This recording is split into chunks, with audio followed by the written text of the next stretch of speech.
Welcome to the special session of the Shenandoah City Council.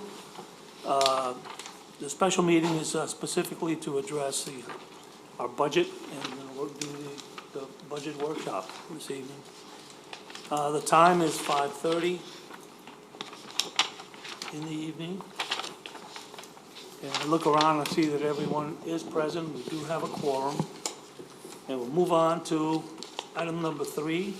Citizens Forum. This is where citizens are invited to speak for 3 minutes on matters relating to city government regarding the agenda or non-agenda items. Speakers are asked to stand up and approach the podium to address the council and give their name before sharing their comments. Don't see anybody in the audience to speak. So we're going to move on to item number 4. Lisa, this is your show. So, Mayor and Council, number 4, as you see in the agenda pack, is regarding the 2022 property tax rate. Due to the increased protests and still ongoing hearings, we haven't gotten those tax numbers yet. So this item was just basically, we're just going to pass on. At the 10th meeting, Tammy Ray did tell me that she should have everything to me by tomorrow or Monday at the latest. So at the meeting on Wednesday will be the vote either to go, to say that you're going with the NNR or below, or to say that you're going to go possibly above to trigger those public hearings. It doesn't mean that you're going to, it just is a formality based on the truth and taxation laws. So for right now, we're just going to pass number 4 because there's no information at this time, unfortunately. And then I'm going to push number 5 till after the budget discussions because there's going to be some items that maybe pertain to surplus. So we'll do the budget discussions first and then take a break and then come back. So on to number, or Mayor, if you want to announce number 6, or I can do, okay. So moving on to item number 6, individual budget discussions. So we've already kind of discussed these going through the past several council meetings. There are some proposed changes that I will, oh, wrong mouse. Sorry guys. That I'll be bringing up. People that are? Yes. So this is revenue. I am waiting on one more month of sales tax information. That will be to me on Tuesday. So I can kind of look at the revenue numbers again. We are trending significantly over what we were last year. And we've added some new stores. Adidas, Bye Bye Baby will be coming in. Jackie and the other ones that you can think of right now. Some Sam Moon stores. So those numbers could increase based on some of the Can you timelines. make that a little bit bigger? Yeah. I'm getting older and I just can't see. No, you're good. Yeah, maybe shrink up the thumbnails a little bit more. Yeah. I'm not a tech person. I'm sorry. There'll be like a little line right next to where the mouse is. Far lower left corner, there's a full screen There you go. button. Wait, where am I going? We'll just give, yeah. Oh, okay, cool. There you go. Thank you. No, you're good. So that's that on the sales tax. I'm also going to look at drink tax. I should get another month soon. So, and then property tax is it's all hypothetical. We're still waiting on those numbers, unfortunately. But everything else with revenue should stay pretty the same. And that's about that. Any questions on revenue right now? So what did you change? You want to buy? I haven't changed anything on the revenue yet. Okay. I'm waiting for one more month of information. The comptroller usually gets me that information by the 8th, 9th, or 10th. So, and the sales tax, the property tax, unfortunately, that's going to be held up too. So, if there's no other questions on general fund, we'll move on to general fund revenue. We'll move on to admin. The only thing that's been requested to change in admin was the city secretary's dues and membership. She wants to go with a different membership. Instead of this IPMA, she wants to go with another one. It's just $80 more. So that change will be made if no one objects to that. We also reduced the HR consulting expense because we haven't really been using it much, so we cut it in half just so we'd have something. Good. Is it the capital and admin? Yes, it should be in travel and training. We cut day at the Capitol in half too, because it was way over, the number that had carried through in the budget over the years was more than we needed, so we cut it in half. We still think that'll be more than enough.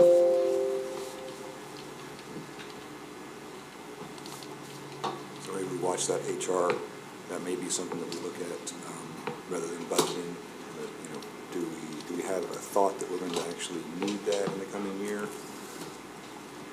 That's a question I have. I mean, I guess I'm looking at the fact that we do have, and we will have surplus monies, as opposed, I want to have a budget to be, yes, I plan to use this in the next year. Do we have an idea that we're going to be using HR consulting in the next year? Do we have some positions we're hunting for and those kind of things? Well, that would be our recruiter, which we have used successfully. This is like Gale. Okay, If right. we need specialized consulting, we don't really have a plan necessarily, but we did cut it in half, and we left some in there just in case. But we don't have a crystal ball to know that we're Correct. Fair. gonna have an issue. That's what I'm asking, we're asking for money. Do we have a plan to spend this money? Or is this one of these things that if later on we find that there's something necessary, it might be better to come back and ask at that point? So instead of Throwing that budgeting out there in terms of the contingency. planning. We can look at it that way if council prefers. I know that, early on with Gale, we had specific things that we wanted to accomplish, a pay scale review, policy reviews, things like that. But what we've run into since then are unexpected things. Right. So we've contacted her with, things that come up where we needed some advice. I didn't know if we talked briefly about, looking at our pay scales again, and I was asking from a planning perspective if that was something we looked at doing this year. But we just did an adjustment, Right. so I think we're looking at every couple years, every 2 to 3. So Joseph, me and Jackie are gonna start visiting more often Okay. on that, Yeah. and then maybe even develop a plan so that it's not a huge hit Right. every 5 years. There's more of a progression to kind of keep up with trends. So my question on that is, do you see yourself needing an HR consultant to accomplish that? Or is, again, I know it's not a lot of money we're asking for, but Yeah. it's just a question of, we have things in the budget, do we have a plan to use? I don't know that we would need an HR consultant for that particular thing, because we've been able to accomplish that for PD and civilian staff in-house. So, What's that new number? Pardon? What's the new number we're asking? 5,000. Yeah, 5 that was out of fine, 10. yeah. Yeah, it was 10 and we cut it down. Yeah, typically the practice is not to budget for contingencies, it's Right, to. that's what I'm asking. Yeah, so, but, we could take it out and then if we need it, we can always bring it back. It's really up to how you just want to handle it. It would be within my authority, so if we Yeah. needed something, we could do it and then bring it back as an amendment. Yeah. I mean, that's just kind of what I'm throwing out, because I hadn't heard it, that's what I'm asking. Yeah. Yeah, that's fine. I'd like to see it taken out unless, Okay. and again, for most things in here, unless we have a plan. Is everyone good with that? Do we know, like, when they do bill, what's the average bill rate that they run us at? They charge like 100, 110, what are they charging? I think with Gale, it's been, there's, travel costs, lodging, and then I think it's been a project type, a fee that she just puts out there. And there have been times where I've called her with questions, or Bill and I have, and she'll just say, oh, don't worry about it, but I'll tell her, no, bill us for your advice, but. Yeah, because that's because you had a good relationship with her, and now we'll have to get somebody new, so. And I'm gonna ask her if she has any recommendations. She's still in it a little bit, but I think she'd prefer to be retired, but I was gonna see if she could Prefers recommend somebody. pickleball at this point. Right, you know, yeah. so. But she's great, so, but yeah, we can take it out, and if something comes up, then we'll deal with it then. If something comes up, it's unlikely to be very costly, so.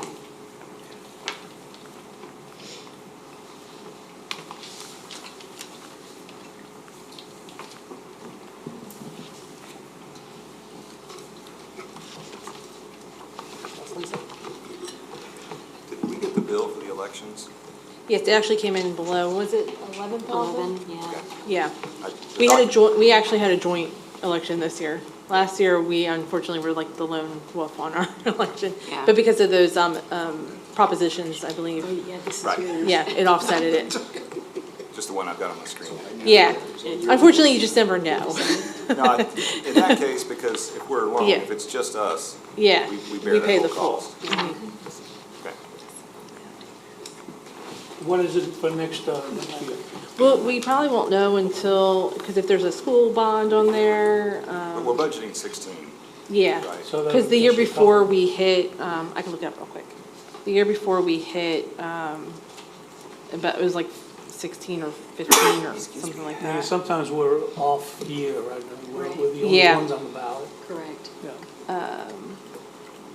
16,205. Yeah, last year we paid, This 16,204. Oh, yeah. You know what? I could have just done that. That's the only thing in that GL. Sorry.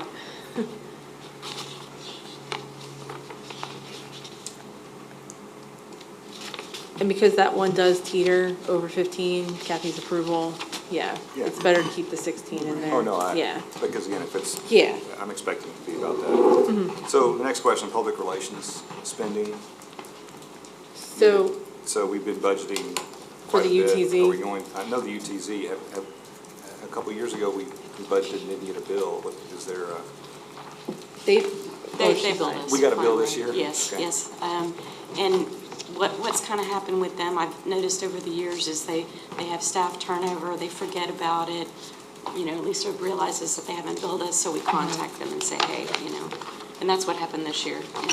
And they've got, the mayor met our contact person this week, and she sent us some good stats.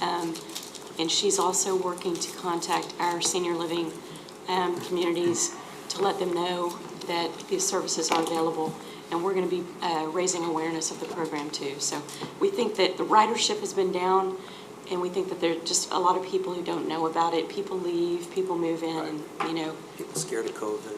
right, exactly, Oh, yeah, COVID's a yeah, factor. some of that was expected, Right. Well, I attended that UTZ meeting this morning, and that was one of the topics of discussion.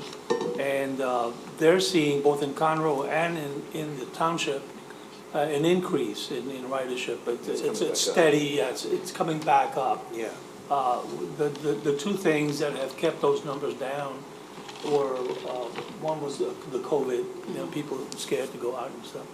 And the other one was that a lot of work from home stuff, you know. For them, it impacted them because of the transport down to Houston and stuff, but they're seeing an uptick on that, so. Yeah, and we I suspect that we'll get that, an uptick on that. Plus, we plan to do some advertising as well, Correct. to get more people, to generate more.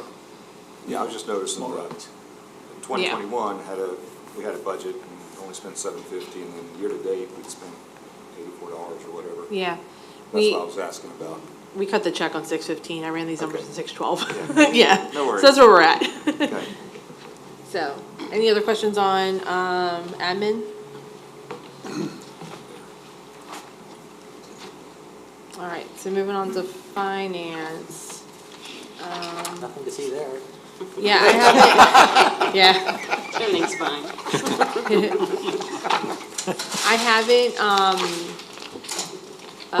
I didn't increase anything in my budget. The only thing I am gonna note is that we have to go for RFQ for auditors this year, so Yeah. that how their invoices work, because they do interim in one year and then the final in the next year, the billing gets split, so that might change based on the new contract price. We just put in kind of what we thought it might be, just, it's minimum, but it just, we will be going for RFQ for that.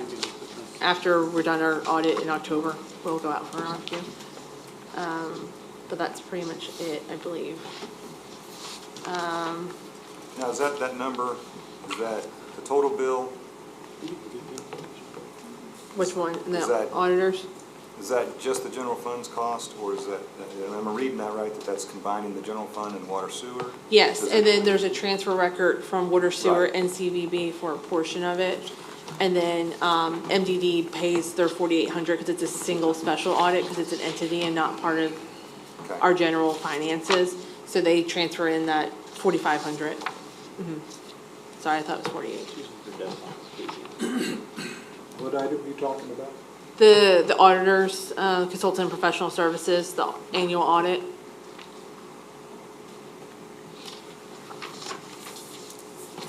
So that 23,310 might go up a little bit based on whatever the new contract comes in. Anything else for finance? Okay. Moving on to community outreach, there's been no additions since the last time we reviewed this in a council meeting. If there's any specific questions, Debbie's here to answer those. So I'm going to follow up again on the public relations question here. I think these are great. Are we spending that much money? We adjusted our budget after the 1920, but 2021 showing $880. Year to date, we're only spent 500. Is that still correct, or has that been updated? Let me see. Sorry. 114. I know 2021, we canceled some events, so. Right. Yeah, this public relations one is more for like signs, magnets, miscellaneous items, utility bill and inserts. Yeah, these aren't very expensive. Yeah. Actually, the utility bill and inserts can come out because that just gets tacked on to our annual stuff fee with Vernon Plus. So we could technically take that out because it Okay. just gets applied to our, we Take used to that get out. charged per, and then they just threw it into the contract price. Right. So So that We can- 560 is gone? we could take out that 560, yeah. And we expect to spend the magnets, and, Yes, okay, those are in progress now, in fact. good. And then the Goodbye Summer Party is just around the corner. Yeah. Yeah, we cut a lot of that.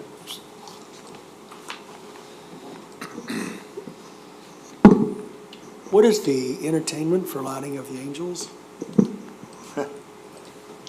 The DJ, Yes, so What's her five-star, name, Betty? the animals, the Becky. snow slides. All the activity that's going on. so we do a contract price with Five-Star Entertainment, and they provide all that, the DJ, the carolers, anyone, the Grinch, photo booths, camels, snow, that's all them. Oh, the Frozen lady. Yeah, That's Frozen. that's gone up She's very considerably this popular. year. Yeah. So it's a catch-all on that entertainment cost. So that's probably the biggest increase. Yes. Like we've seen with Choose that, everything, labor's gone up. Lighting of the Angels and 4th of July. And the rest of National Night Out costs are borne by the police department, Yes, so the city is paying for the truck rental, but that's. yes. Okay. I just wanted to point out, that's all it says. The Civic Club hosts it, so that's why it's in their budget.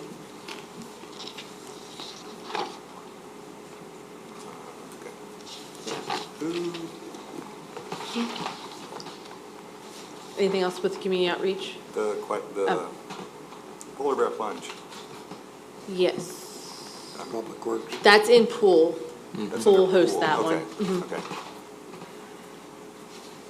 I always forget that. All right. No worries. I have neighbors that had complaints because the water was too warm.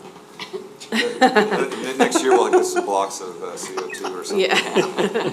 Well, somebody was doing practice, and so they were warming up. the pool. Right. That's not happening anymore, so. Oh, that doesn't happen, okay. So they'll be back to cold water this. No, Well, not maybe. with Willis. There may be another contract, so it could potentially be Could warm, be warm again. potentially. I make no promises about icebergs in the pool. No. Well, she covers it now too, and it keeps the, We'll get some sponsors for dry ice. Chill it back down.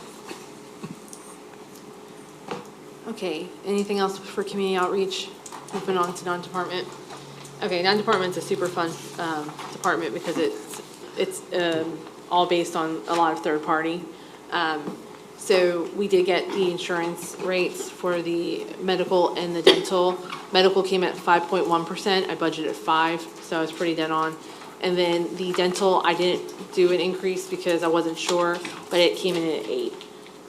So the 8% will only be on that 55,130 because the life insurance is the same multiplier. It doesn't change.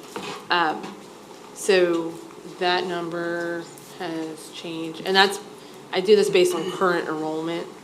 So during the year, there could be people who add spouses or children. We don't budget for that because you have no idea. So let me see, so the total dental with the dental insurance and the AD&D is going up to 63,860 from the, what was in there? Yes, 59,450 to that. Local promotion advertising dropped a lot. So back in COVID, we tried to do a 10% of CVB's director's salary in order to promote local advertisement that we were open and back at it and everything. We ended up not doing much with it just because we bounced back great. So this year I took it out because it's been kind of just running in the budget and we haven't really used it. So I just took it out, and then if there is a special thing, we could just do a transfer or take away from their general fund transfer, offset it. Could any of these be paid totally by CBB? I have to try, right? Let me see, None of David these are Street. hotel related. Yeah. We don't get. So, I will ask a question on local promotions. The David Dream Run, the promotional night, stadium night, have we thought about doing some other things? This was the idea a couple of years ago when we were bringing some of John's budget on, was to, run regular restaurant campaigns. Maybe, we talked about doing, hey, this month we're going to feature all the Italian restaurants in the city, and this month we're going to feature the Mexican restaurants in the city, and something like that as a way to promote a little bit more of what the city has. And I know we decided to do that, and we got hit by COVID, and then we sort of recovered from COVID, and I just didn't know if we were still open to actually, and the reason we thought John would be ideal is he's already talking to restaurants and hotels, and we're already in that space, so. What we're looking at is doing a significant campaign. We haven't really gone through the details yet, but John and I have talked a little bit, that promotes the city holistically, so the destination holistically. Okay. We're friendly, we're safe, we have lots of dining, we have great hotels, we have shopping, all of those things and more. It might be a sporting thing, But I contacted an attorney with THLA, and they confirmed that is allowed. That would be eligible for And we've full talked about payment. it Okay. kind of surface level, but we'll get into those details, and we can do some of that too. Awesome. That's great. Sounds good. It's a great idea. It sounds like we're doing what needs to be done with, Yeah. By lowering the budget here so much, is that gonna hurt that campaign, or is it gonna come from a different fund? No, we'll It'll come look from at it different through funds or John's different advertising areas. budget. Okay, yeah. Through the CBD Yeah. fund, yes. So John, do you feel like you've got enough money here? Well, We're taking, This would be a CDB money. Yeah, this is Okay. non-department, so that's gonna Okay. be a different okay, budget. Yeah. all right. So we can get into that a little later. John has plenty of money. Yeah. Oh, yeah. And if we I develop, just want to make sure we have a lot of money for advertising. if we develop a program He hoards it. that, that where we need to come back to council for a budget amendment, we'll do that. We can do that. But so far, we're in good shape. Okay. Also, I did get the final rates from TMLRP. They have gone up, obviously. Property went up about, I think she said 15 to 19%, just because of the cost of labor to repair these things are going up. So she's supposed to get me final numbers. Also, the multipliers on some of the workman's comp went up. And then the auto and general liability, she said did not really increase, but she's gonna get me those final numbers. So I'll have those by Wednesday night. And I'll send them out as soon as I get them onto this sheet so you can see how they have increased. I just sent some payroll updates for her to calculate, so. Did we adjust the the loan assistance, because we're not, I have a note, I have a note to talk about that. Councilor Raymaker had brought up when we talked about non-department at one of the regular council meetings the loan assistance isn't getting used as much as the 15,000 that's in there for that. So he wanted to see if we can look at maybe cutting that in half, and then if there's a situation that someone came, we could always just readjust that budget line we item. might be able to make it, just one, we might be able to make it 5,000 right now. Let's cut it to 5. That's fine, okay, that's fine. Well, But, since that's a relatively new program, we just duplicated what we have for tuition Yeah. reimbursement. Yeah. Not knowing who might participate, so. but the understanding is if someone comes, we're not gonna say, hey, we can't do it. We Right. will- Right. Yeah. But we've never spent 5 in the 4 years Yeah. we've had it, so 5 still is over estimated, but at least it's, gives us some slack. Yeah. Okay.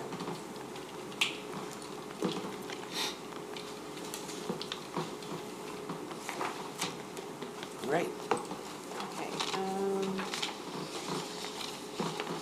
I believe that's the only, so I do want to note, on the transfer of the trash fund, we have budgeted in there $323,000. As I was doing, some cleanup it's at the bottom. Okay. Yeah. As I was doing some cleanup, because we do collect a street fee for trash, we've built up a pretty good surplus in that account, so I can actually offset that transfer this year by almost $164,000. So it puts that back into the operating budget. And then, staff has been kind of, meeting about, You'll tell Lewis that, right? yes, I will tell this. Staff. Inside joke. Staff, audit committee, every time we talk about trash. Charlie knows.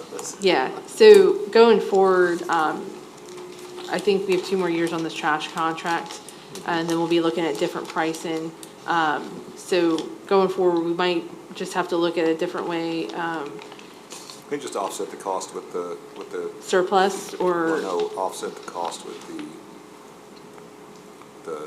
road fee, yeah, we only typically So we collect budget that about way, right? 26,000 a year, but because Right. it's just been building up in there, we so have, my point is you Yeah. budget what it costs minus the 26,000 we would Yeah. collect. yeah, And that's what it costs us, yeah. yeah. No, So. I'm glad we have the money to help Yeah, out but this year we have a huge chunk of like 161, so I was like, if we can offset that, then let's just do it, because if not, that money's just sitting there in that Yeah. 140 fund. If it's legal, I think it's. Yeah, it's fine, to- it's their okay. money, so Yeah. general fund just supplements it. Okay. So, I did the handy dandy math over here already. So the actual transfer needed, and I round it just to give us a little bit buffer too, about 162 is the transfer you need. Nice.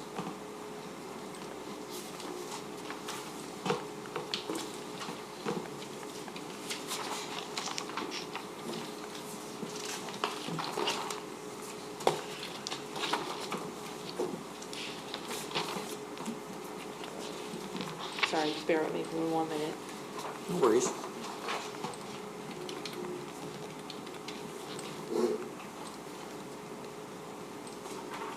Okay, so is there any other questions on non-department right now? Nope. So moving on to fire services, so just as a note, MDD is no longer paying for an 80% of the fire services. After a deeper review, we realized the bylaws are not set up that way for them to cover that. So we've brought that back totally to general fund, and this will be the second year with the increased contract that's based on valuation instead of just a flat rate contract like we had before with the 5% built in. It is tiered, so the last year they only did 9 cents, sorry. And this year it's like, I think it's 0.95, it just, or 0.92, or 9 cents and like 25 or something like that. It builds up so that you're not hitting that 10 until year 5, and then we'll reevaluate it at that point. So that's just, that's fire services right now. So that you'll notice that the transfer to MDD, from MDD does not include that anymore. The only good side is that MDD was able to fund a lot more projects this year, so Yeah. that was a good trade-off As there. I've told other people, it's just doing this with the. Yeah, It's bad news for the MDD report guy, though. yeah. Me and Joseph are super excited. So that's just fire services in general. The next department's emergency management. This is also one of those funds that we put some money into for some training or for radio access and for miscellaneous supplies. We've been very fortunate, knock on wood, that we haven't had an emergency situation that we've had to deploy our EOC. This, we don't budget, in the past, they've used to budget some more money in there. That's just contingency at this point, because if you don't have an emergency, you're not gonna spend it. Also, if we do have an emergency, FEMA will reimburse us, and we were reimbursed during Harvey. So is there any discussion about eliminating this? Is there a particular reason to? I think we keep just an do entire it, we department? keep the department, because when emergency situation does arise, we can throw those transactions there, so it's a run-in. But can't we do that in a GL with the police? I mean, it just, We could, we just have to create their own GLs, if that so makes sense. the next question is, do we zero budget this department? Since we only spend. We could. We just zero everything, like, these are the items that we might need to spend if there is an emergency. Yeah, But if we don't have this is a zero budget department and we keep it around in case Yeah, there's an that's fine, we emergency, can do so that. We could bill. yeah, I can take that out, if everyone's good with that. It really is, I don't think, Troy, you don't typically go to TDM's conference anymore, right? They do so much free training that the conference sometimes isn't worth it. No. Yeah, because pretty much all the FEMA training you can get for free around here. So, Maybe let's leave the department intact and just zero. yeah, that's zero fine, budget. we can do that. Is everyone good with that? Okay. Taking out the 2680? Yeah, just totally out.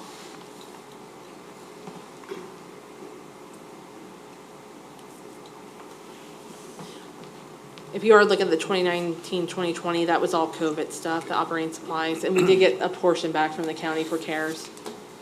So for the operating supplies, does that turn over at all? Do they age out? Do we have to keep a No, stock? it's of- miscellaneous supplies, so it's like if we know a hurricane's coming, typically we go and buy food, some non-perishables for anyone that gets stuck here or has to stay here, or, and that's, yeah, water, just additional, and that could just be expensed as is. It doesn't ever exceed Kathy's limit, so we're fine. All right. We're spending $15,000 on food. We have bigger issues. So we'll zero out that totally then, okay.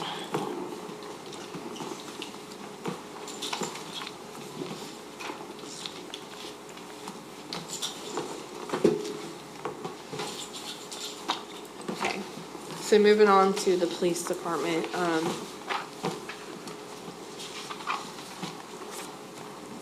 there are several changes. So as noted during the last meeting, we will be taking all those K-9 expenses and making its own GL, so it's a little bit more transparent and easier to track. Also, there was an expense that was put under license and user fees for an Iron Wall 360. We are actually taking that out of the budget. That is something that needs to be funded by the actual employee themselves. It was basically just a program that helps, Troy could probably explain it better.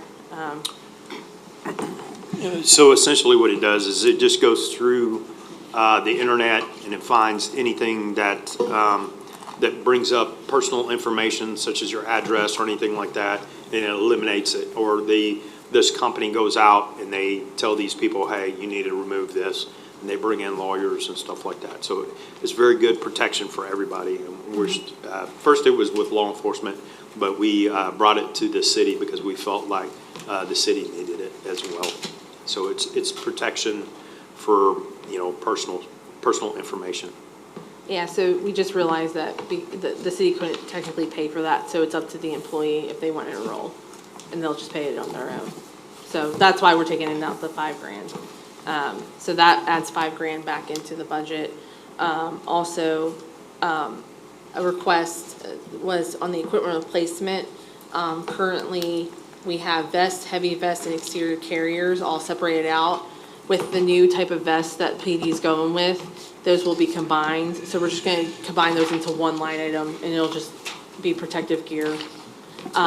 Just so it's just easier so that it's one lump sum that can be, because we don't do heavy vests or regular vests anymore. As you'll see, in equipment replacement, we've done the Angel Armor. Right. And it eliminates the 2 vests.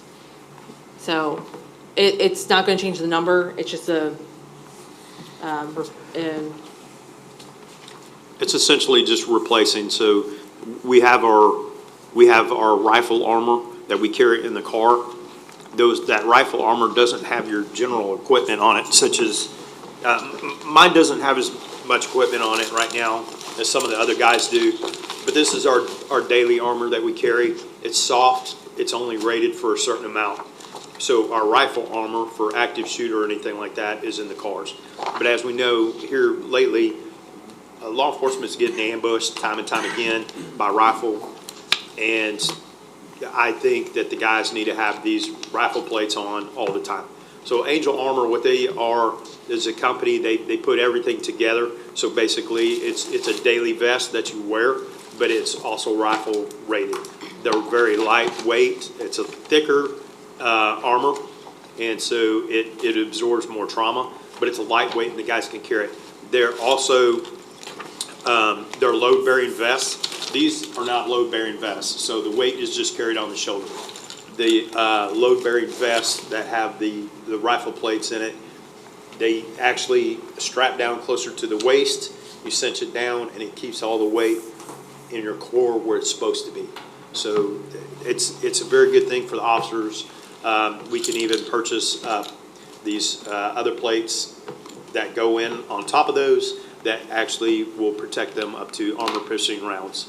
So, and they've done tests with these, this body armor, and they can take 9 hits from an armor-piercing round without fail. And that is something that's pretty significant to me, and I think for the guys. But we're going to combine that all into one, so we're going to get rid of our rifle plate armor that is inside the vehicle. Because you got to think about, if a situation happens, the guys have to stop, down this vest, go get the rifle plate armor outside of their car, and then put it on, and then they don't have all the equipment on it. So it's kind of useless, except for it just has a rifle armor. But this has everything. It has all their equipment still on it, and they carry it daily, so they don't have to go back to the back of the car to get a rifle plate. And there's no cost difference. It's just combining everything together. I had a question. I thought it was going to be in the capital equipment, but I had requested some pricing on what some drones would cost after seeing them at the safety fair. Did we ever get a chance to price anything at all? I have not.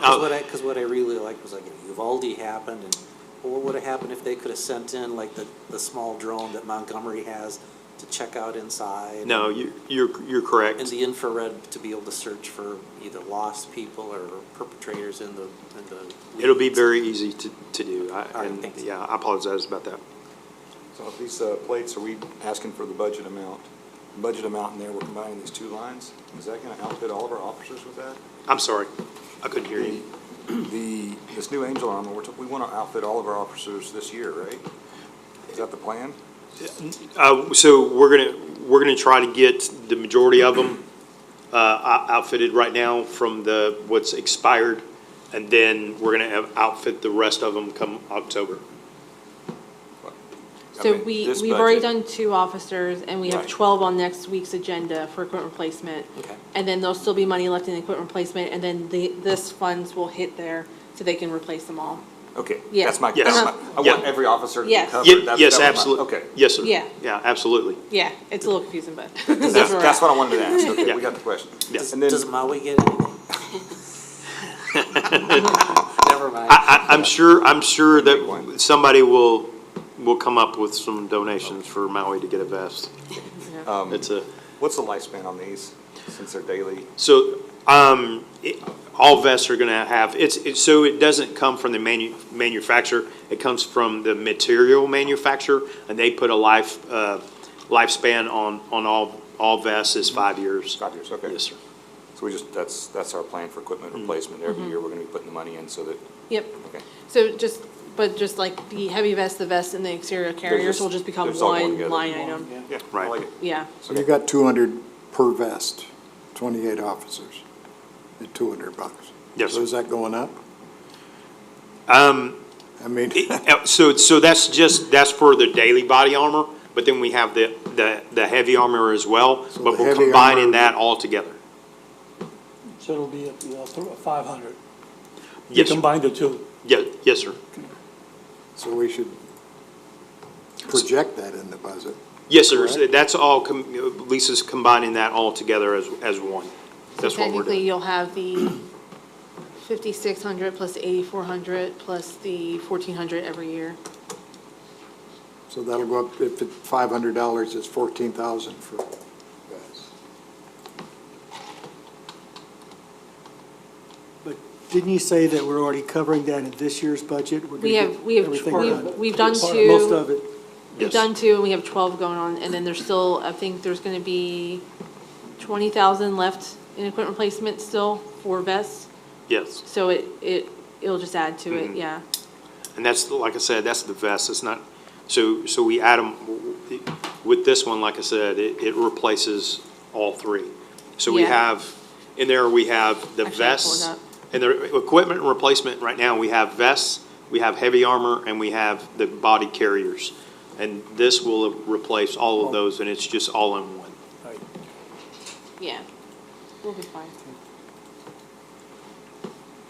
Troy, what will happen with the existing vests and equipment?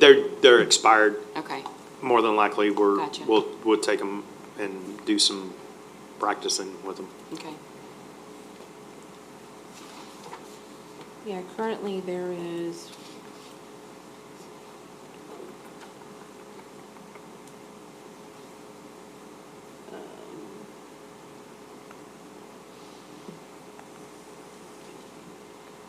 Currently, there's about 60,000, I believe. I can double check that. But if we need to, I'll get with Troy and just make sure that all those calculations work out to replace, and then if we need to bring it back, we'll bring it back the next meeting, what the difference would be.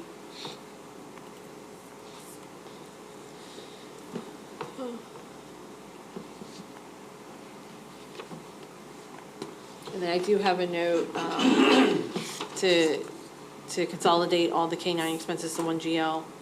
And then also to keep track of donations and who donated. And then also, I have a note from Charlie for Troy to look at LPRs in this upcoming year. And now drones also. So, is there anything else for the police department at this point?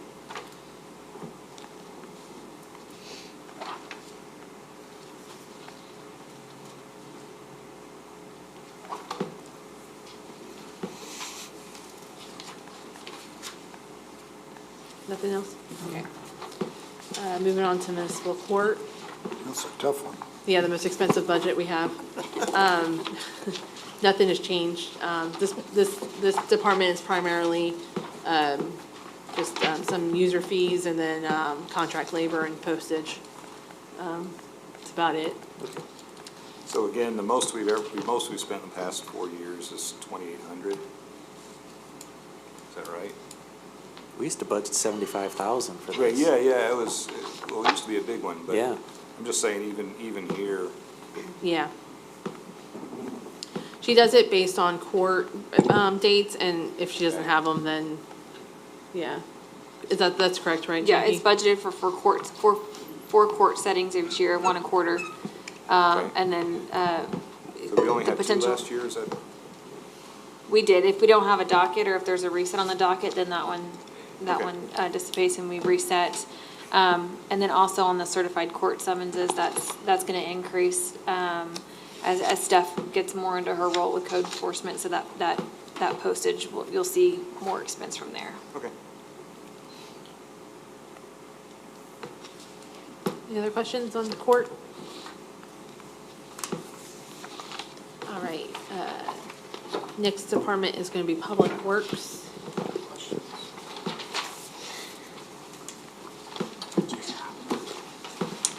I don't have any notes from the previous meetings about Public Works.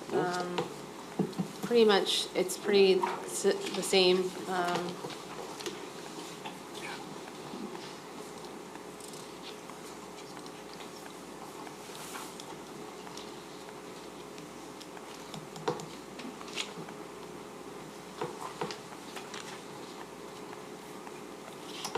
Any questions on Public Works? Nope.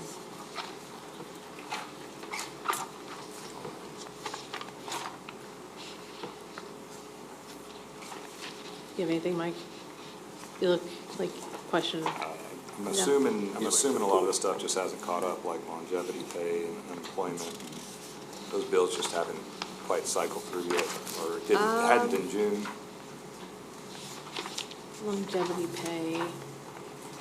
Longevity pay is because we had some turnover, so there's the difference there. And then unemployment is going to be the same situation. I'll double check with Lacey. Well, let me make sure I didn't do the journal entry wrong, but Okay. yeah, typically it's going to come close. And then the That could special, also be because of vacancy as well. Huh? that's fair, okay. And the special events, are these expenses reimbursed by the sponsors, or do we just take care of that? So all these are technically in the same general fund, so it would just be Yeah, general it's fund just accounts general fund. and Yeah, a it doesn't general make any fund sense, account. but yeah. But, yeah, so we just they keep it in their budget just for transparency. That's fine. Yeah, that's why we break it out from the regular Yeah, overtime. I like it. Yeah, It gives my guys somewhere to track that time. Okay. yeah, Oh, yeah, special event overtime, yeah. Good. yeah.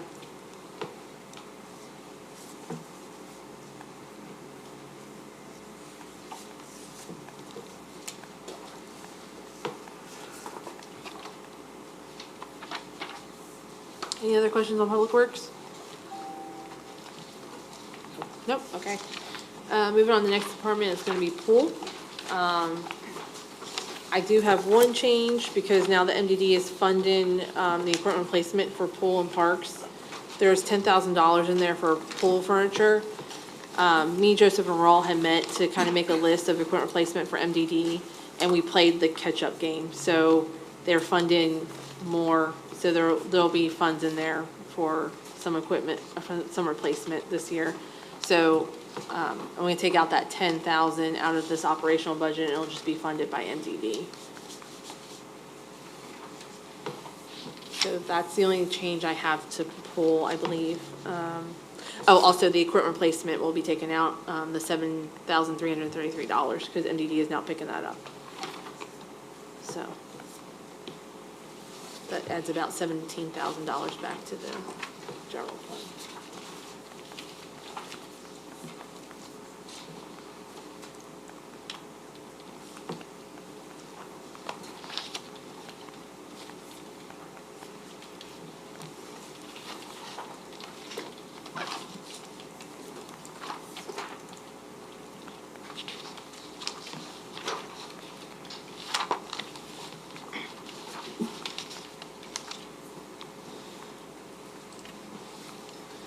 Any other questions on pool?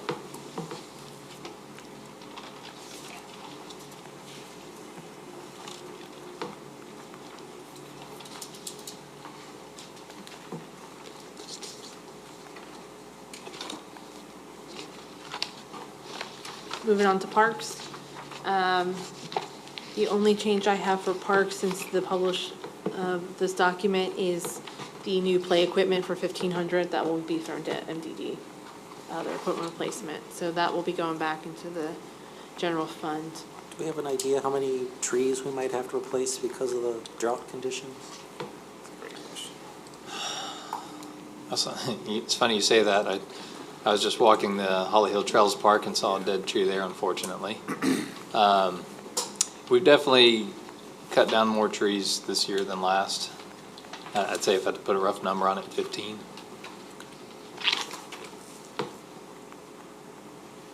Are we looking at What do we think the utilities are gonna be for Holly Hill Trails? I mean, it's gonna be in the neighborhood of this 400 Togger Park? Those little LED lights?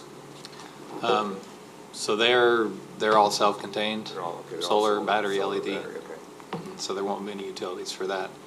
And then the only other utility going there is the water for the drinking fountain. Do we think there's gonna be any ongoing expenses for that park, given the nature of it? Obviously, the landscaping, which we'll need to get with our contractor to get that figured out once the maintenance period ends here in the next month. But I mean, other than, my plan is as we get money deposited into the tree fund for developers who can't meet those canopy requirements on their property, I'm going to be planting all those trees for the next little while at the Holly Hill Park and restore it to that forested appearance. Thank you. Awesome.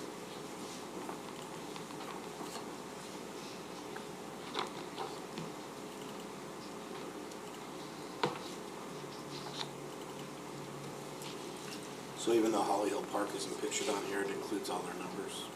Yes. Yeah, I just didn't have any utilities for it.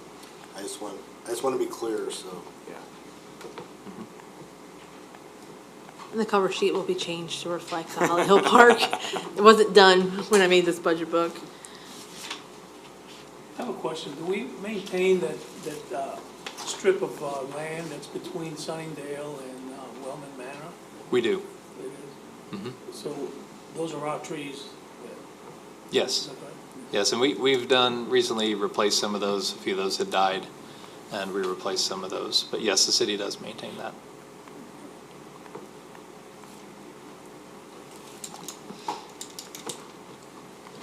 Any other questions for Parks? Nope.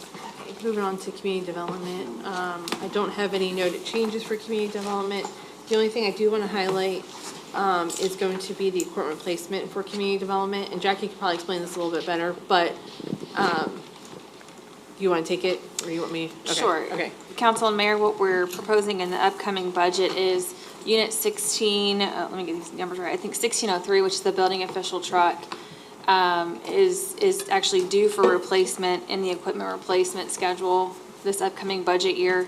And what we'd like to do, that truck only has roughly 18,000 miles on it, so there's no need for replacement of it. But what we'd like to do is take the funds that were designated for that replacement and allow us to replace Unit 1402, which is the code enforcement Tahoe that was handed down from the police department. It's got over 90,000 miles on it. It's got maintenance, routine maintenance that we're having to do on it, as well as tire maintenance on it. If she's on a job site and picks up a nail, it's got to go to fleet. So there's a benefit to having that 1402 unit replaced with another vehicle. So in the budget, what you'll see is I've proposed that we replace the Tahoe and then put it on a 7-year schedule, and then extend Unit 1603, which is the building official truck, for an additional 2 years.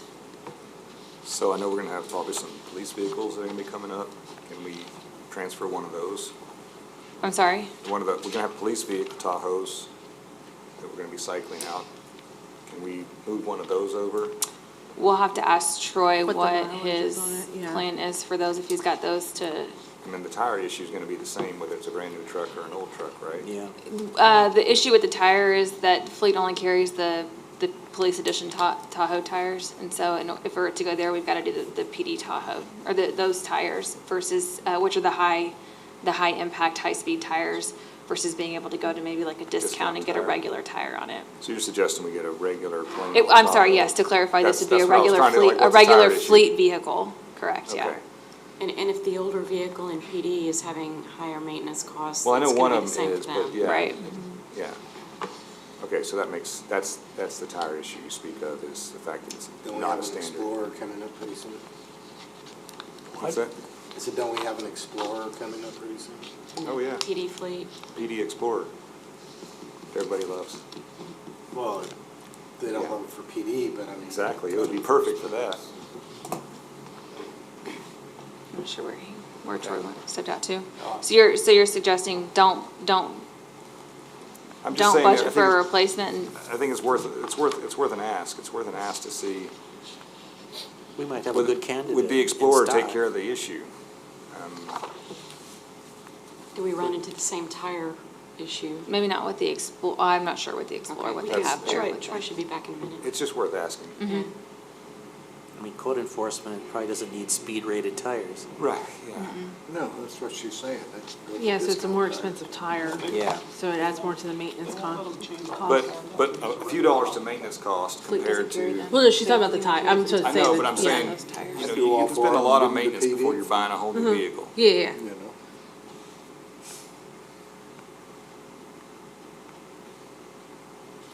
So do you want to, we'll talk about technology when Troy Yeah. gets back, circle back, is Yeah, that that's fine. cool? Okay. That'll work. I just want to hold up. Well, is there any other questions on community development, I guess? Discount tire count places. I'm not sure, I'd have to ask that. When she took it over there, they didn't have those specific tires that they had, and Fleet only carries the high-rated tires.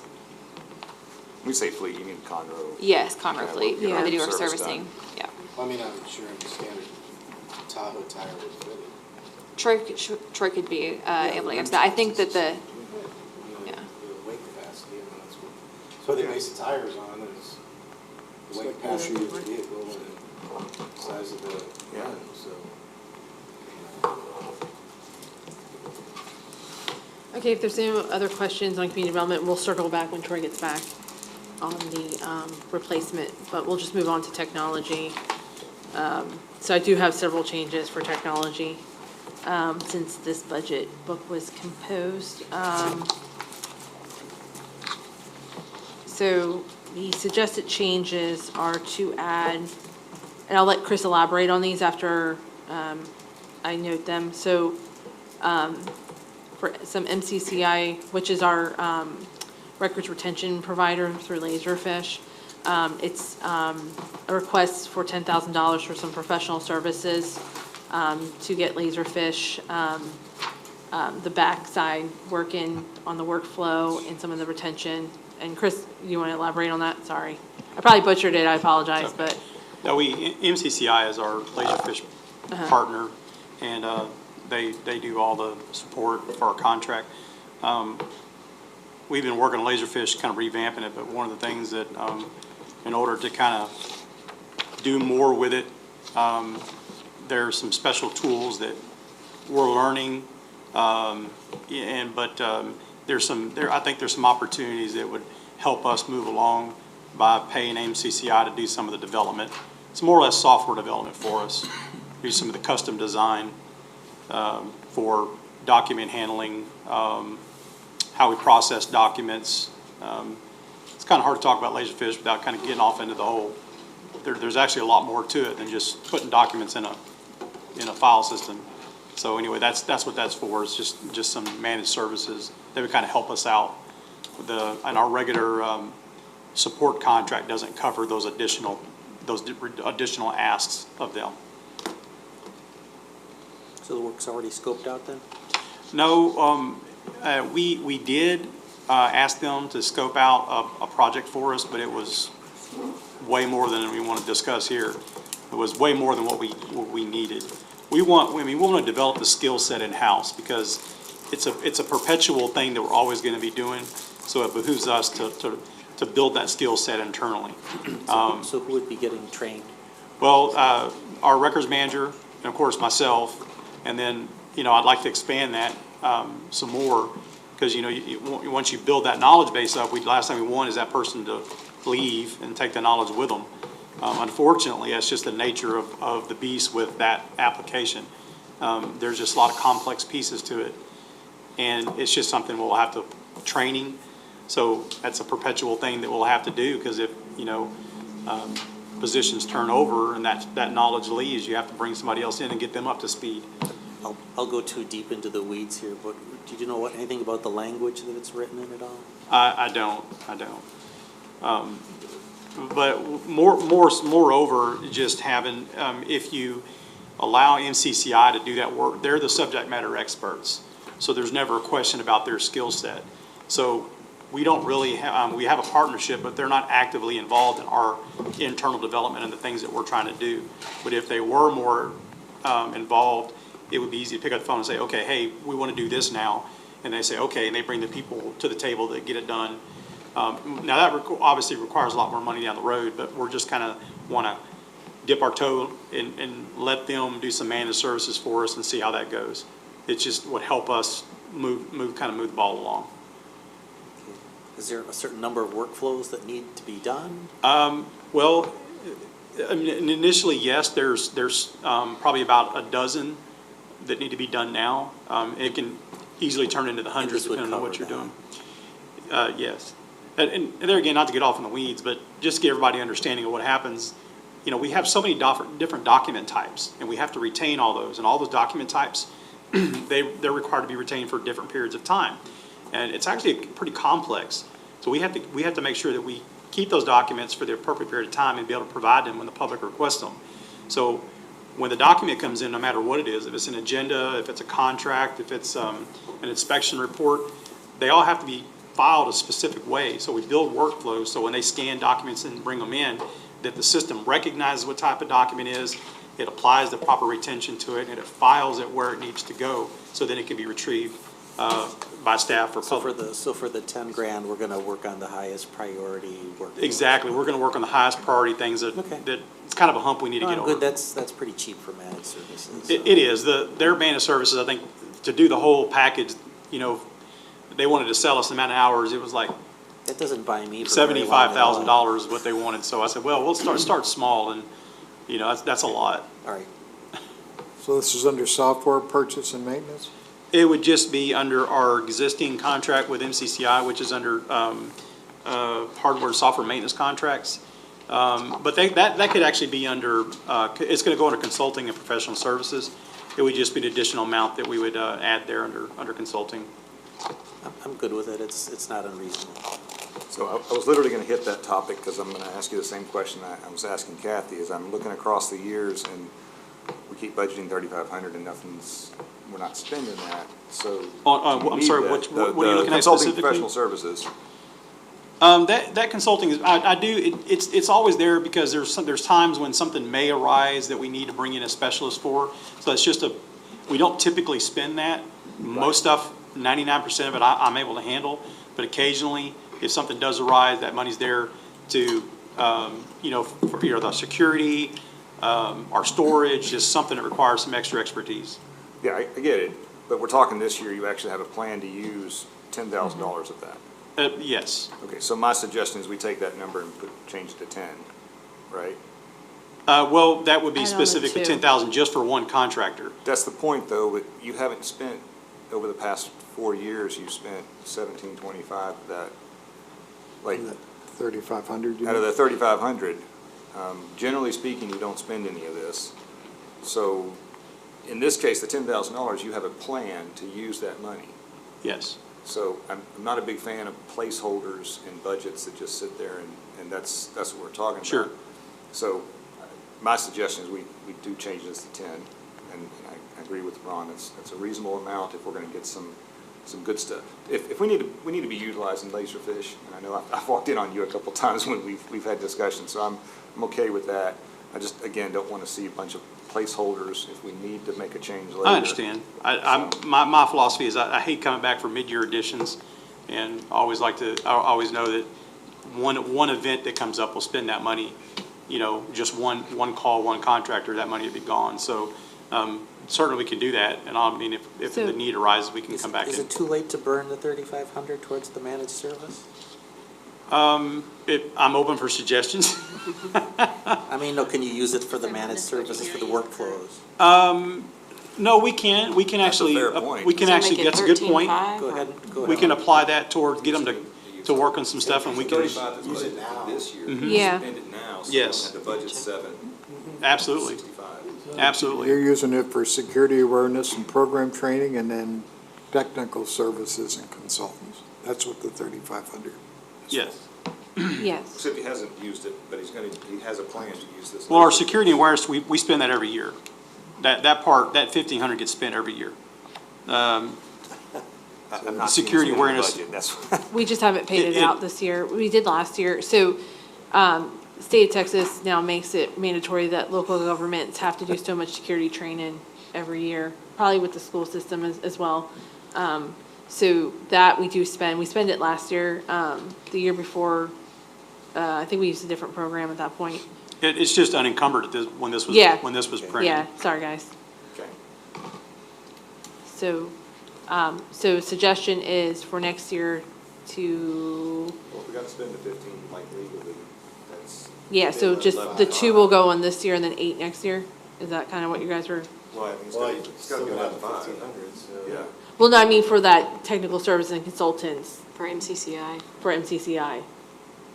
Because if you're gonna use, you said to use the 2 Yes, so grand this Yeah. year, that Yeah. you So can. change the and 2 to then- 10 is what we're saying. Put 9,500 next year. Yeah, there yeah, you go, and call them out 9,500 next year. specifically Got here 2 then. to spend this year, 9,500 next year. Well, the total contract's 10, Right. yeah. You have Yeah, 9,500 next year will give you 8,000, so 2 plus 8 is 10. But the security is a separate item. It's a, That's it's why a, it's 9,500. Oh, I was just talking about that line item. Yeah. Sorry, my bad. So that line item should be 9,500. No, I was talking about the technical services and consultants. I was just gonna add it to that line item instead. Yeah, I wasn't talking about the security. Yeah. Sorry. So just change that to, Yeah. We just added 8,000 on another one. There you go. Yeah, got a new line for NSI. Yeah, I agree. And put a new line on, because it's, yeah. And everybody will know what we're We spending. know what we're stuff spending on, on. we're spending on, yeah.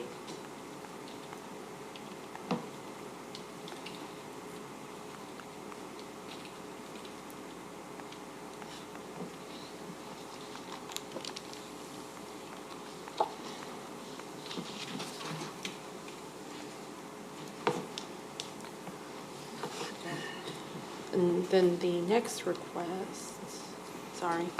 do we While want to Lisa's circle doing back this, to? let me ask you the development? question, also travel training. I'm sure a couple Well, we years can ago was finish these COVID. first. Are you planning to go to these conferences this year? yes. Okay.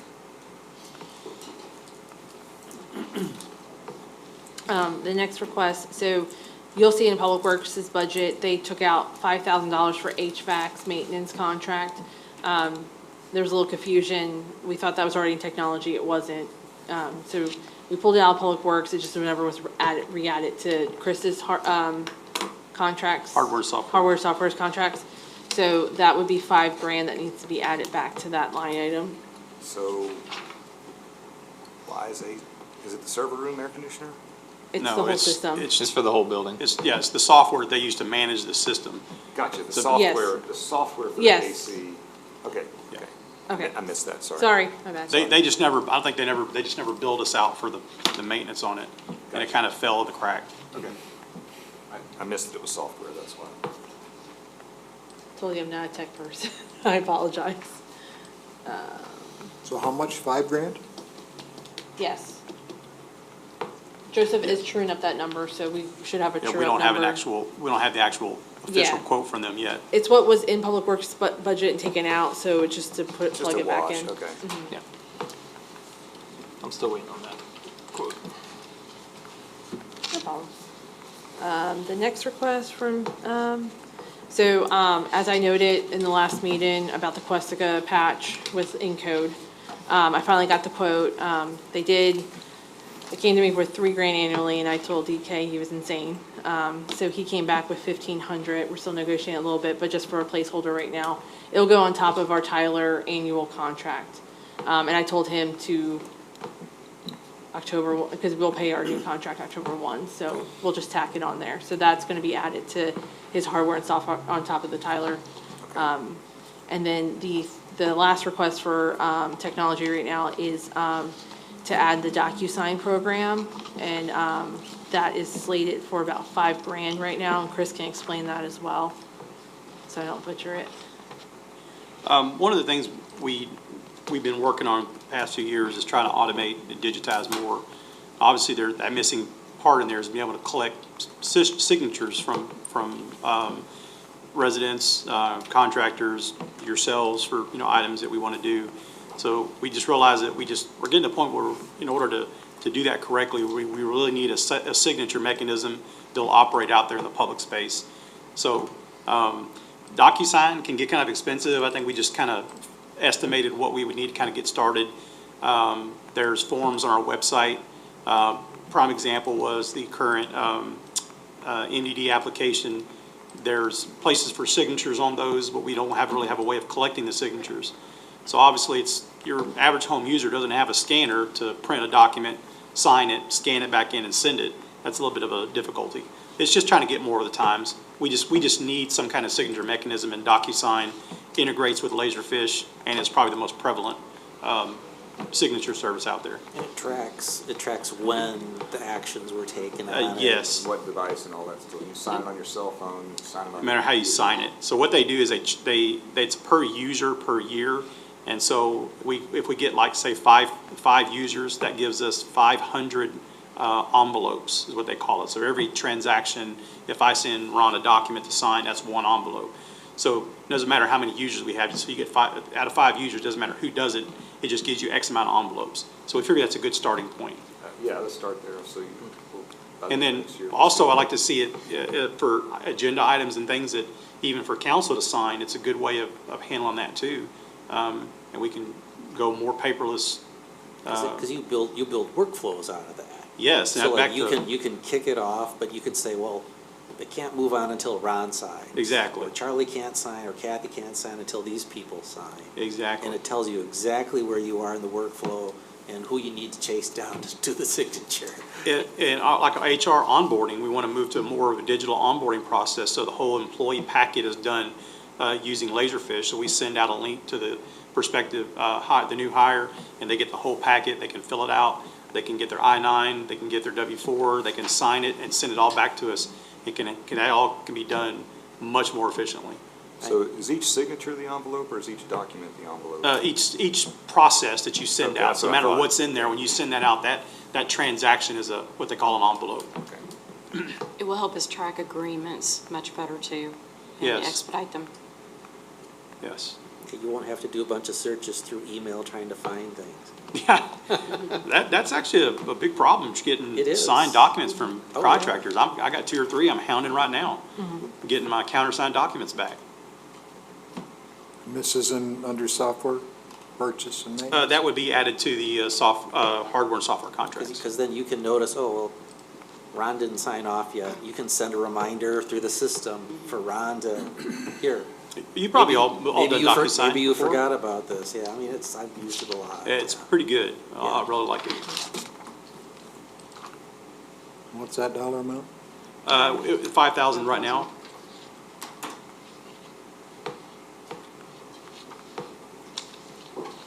Is everyone okay with that? Okay. Yep.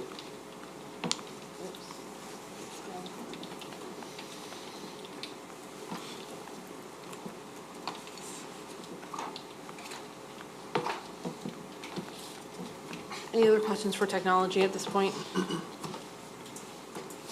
Okay, Nope, all good ideas.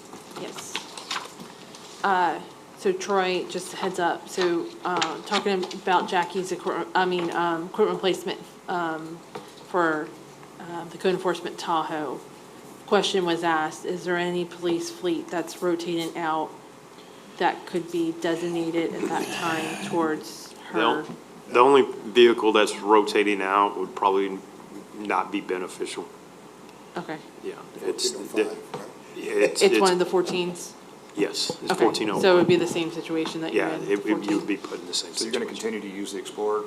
Yes, sir. Okay. Is the Explorer right now a pool car? No. Oh, it's still a patrol? No, so it's being utilized for the CID. We have Bledsoe is assisting with the crime scene and detectives. Okay. So he utilizes it for that. So going, I guess, back to Jackie's request, is that okay with everyone to offset the builder inspector truck with, and then funnel that money towards the code enforcement replacement? I'm confused what we're really talking about.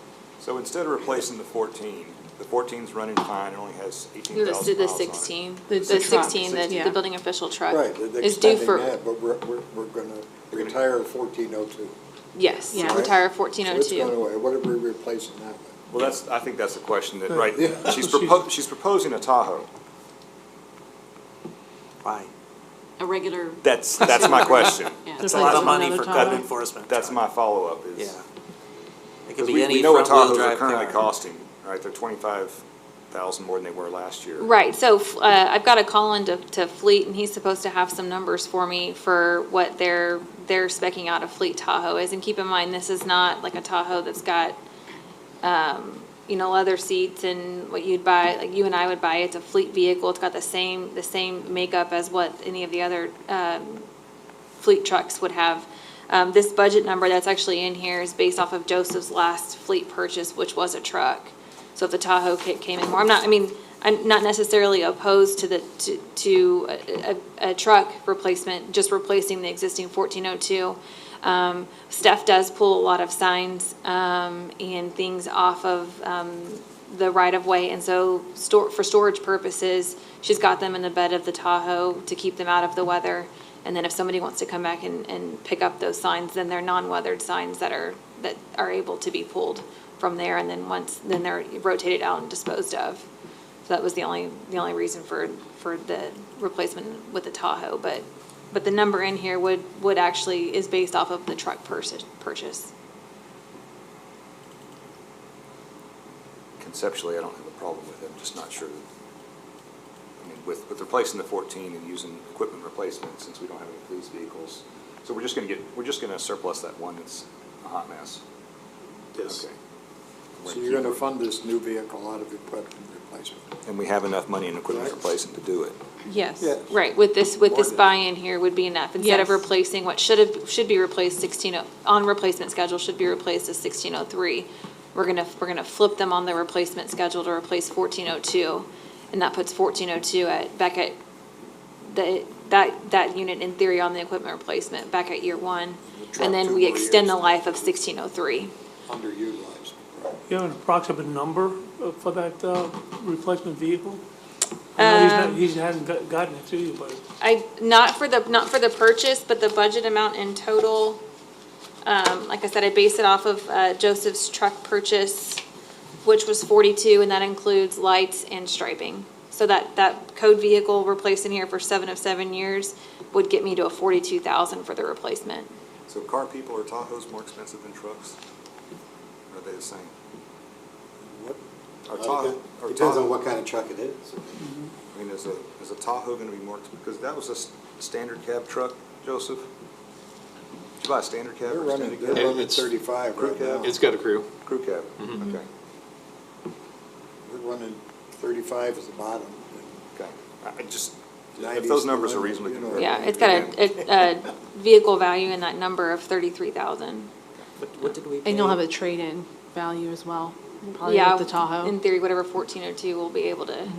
What did we pay for like the small pickup trucks for PD? That was a couple years ago. That was several years ago, and We paid like 30 20 or 28 or something. I can look it You're not up. gonna get that anymore. You won't get No. that anymore. Yeah.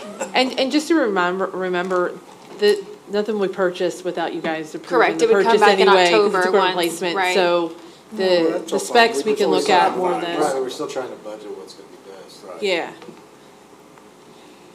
And like I said, he was hopeful to have those numbers. And of course, obviously, he can't commit because there's no purchase order in place, but potentially could have a number for the Tahoe by Wednesday.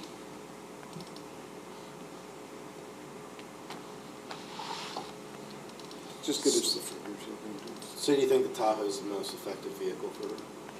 I think with the space and the storage, yes, she spends a lot of time in her vehicle as far as being able to have what she needs in the field, and space-wise, plus the storage. What does she have to carry with her regularly other than collected signs?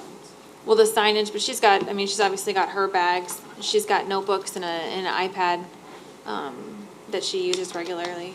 She leaves in the morning and then comes back for lunch and then leaves again in the afternoon. I'm not worried about keeping the integrity of somebody's illegal sign. Yeah, I'm not worried about that either, no. Throw it away, but. I mean, that's just me personally, but No, I agree with you. If whatever's most effective for her, I'm switching the surrounds. I mean, everybody's right, we're gonna come back for the final purchase anyway, but just, okay. We can always And revisit it'll the, be a line item at a future meeting anyways.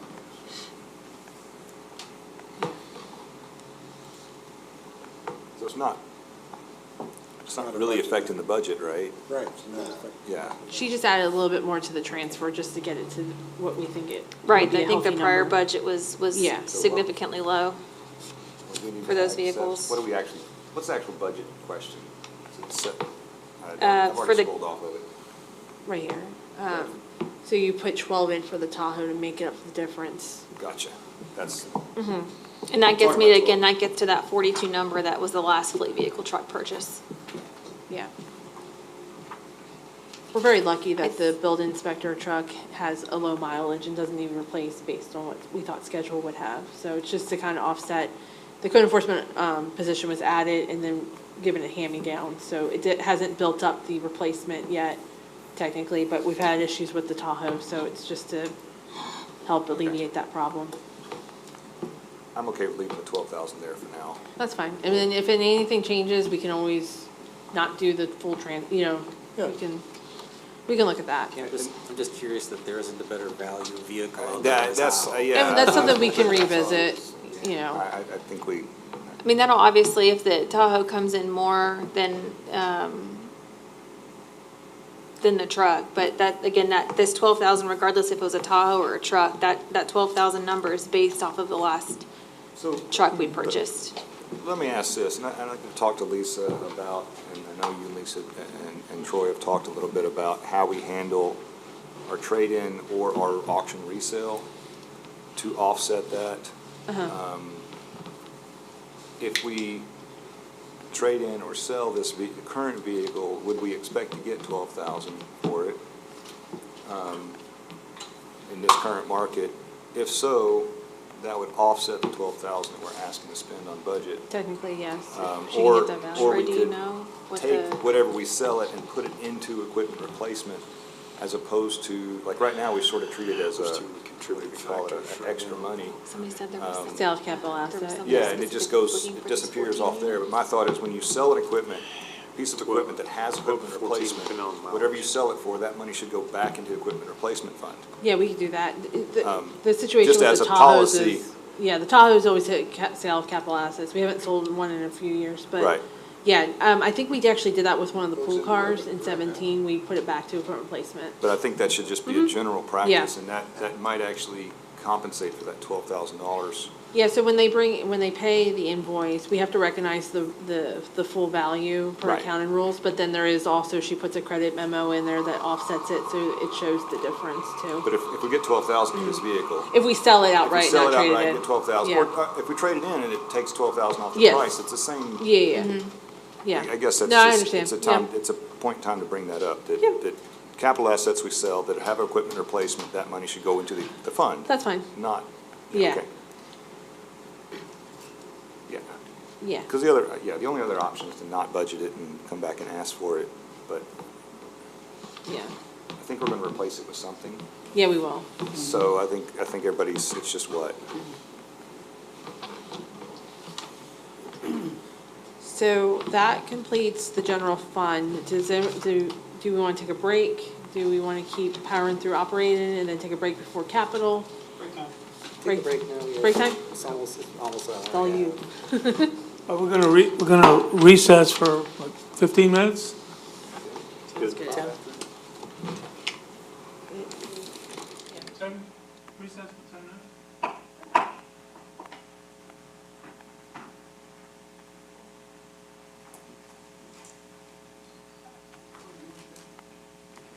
Yes, no, you're good, and then I will have the jail number and I'll send it to you. Does that work? I'll have a better description too. Yeah.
Okay, 7:05, we're gonna resume our budget workshop.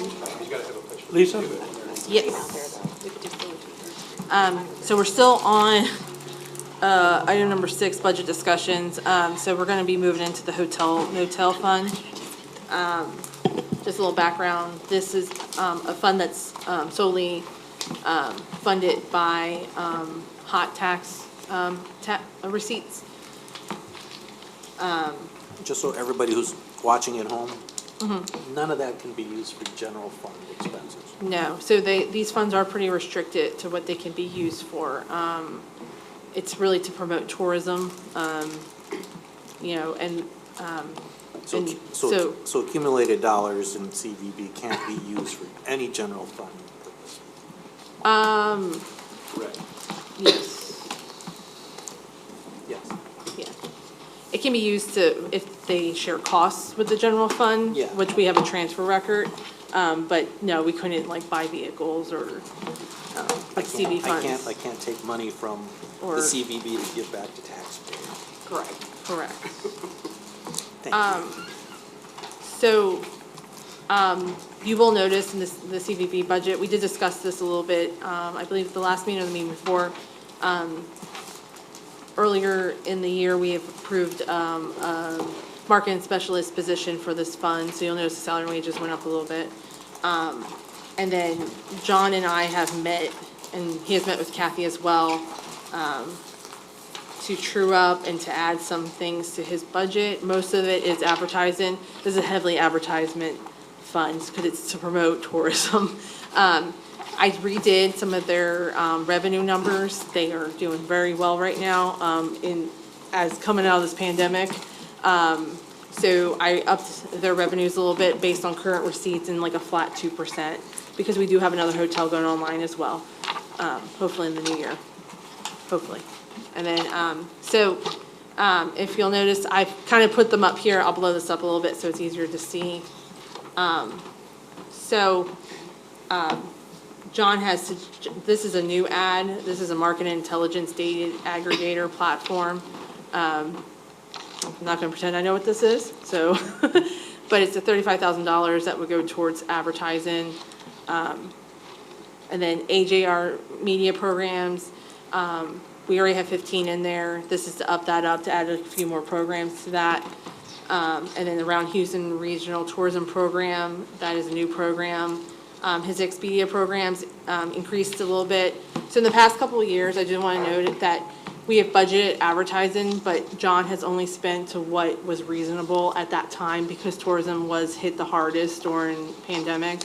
So this is just to up it up and start hitting it a little bit more aggressively because tourism is increased. The marketing contingency, that was added in a couple of years ago by council, kind of just to have a little bit more leeway. So if there was other programs that popped up and was an opportunity, we could take that. And we use a 15% just as like a placeholder. New advertising initiatives. This was also in the budget.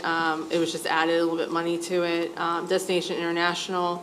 This is actually a dues and membership, I believe. It increased in price a little bit because it's based on your city size.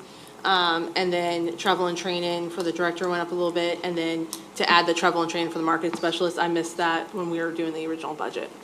So those are the summary of changes that have been requested from CBB at this point. When we create this budget document, John was still trying to finalize a lot of numbers with a lot of vendors. Because of the upswing in tourism, things were delayed a little bit because there was more work. So we finally ironed out a lot of these costs. No, it's fine. And they still have a surplus at that point. Does this include traveling to other cities, recruiting people to come here, to bring tourists here? Do travel? We just had that meeting. In a traditional sense, like I've been in bigger bureaus and we have multiple departments. And we're dealing with a sales team who's going to either on sales missions to recruit those bigger conventions, or you might have a sports salesperson who's going to those conferences. You might have a Smurf. Those are not things that we're doing here, and one of the things that we have with our constraint right now is, given our hotels currently and what we have space-wise, we don't have tremendous meeting space to begin with. So of our 12 existing hotels, 4 of them have no meeting space at all. And then of the 8 that we do have, 4 of them have a boardroom. So then you're down to 6 hotels. And of the 6 hotels, our largest is the Crown Plaza, which currently has 7,000 square feet of pre-function, which is 2,000 square feet, where you would do registrations, things of that in their long hallway. And then 5,000 square feet roughly of multiple air wall configured into 4 spaces, subdivided of 5,000 square feet.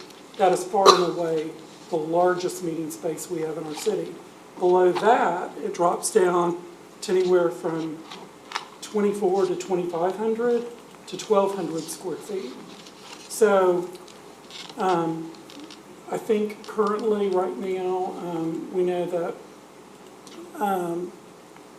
our partners to the north, Conroe, are building a new convention center hotel and convention center. It'll be across the line, and it's going to be a Hyatt Regency. And I think, if I remember, I'm not sure on their square footage. I don't know if it's 80,000 square feet. Maybe, actually, I think it's less than that. I think it's 30,000 square feet.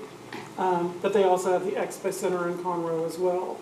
And then over in the Woodlands, with the Marriott Waterway and what they have, I think they are at 80,000 square feet. They were pre-pandemic before some of the remodeling, and they're trying to get expansions done over there. So they really depend upon, much like Houston or any larger city, on bringing major conventions and groups into town. We can't accommodate any large groups with what we have. So we're essentially covering the overflow in the hotel rooms from Right, these big conventions? We are primarily transient, destination transient business. We get overflows from the meeting and business end. We also have destination, families who are coming to the area, doing family travel, looking for kids with sports, things of that nature. We have a variety of market niches that I think we kind of fill and play into. Not surprisingly, people coming here, in the area, some maybe needing medical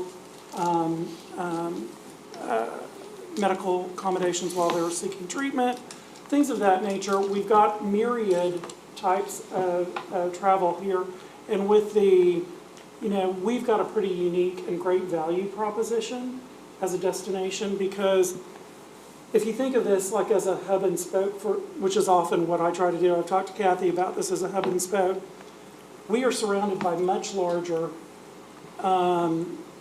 destinations. So the Woodlands to our west, we've got Conroe to the north, and Spring to our south. And we're 10 miles from downtown Conroe and just under 10 miles to Old Town Spring. All of our hotels are 1 to 3 miles from all the major attractions in the Woodlands.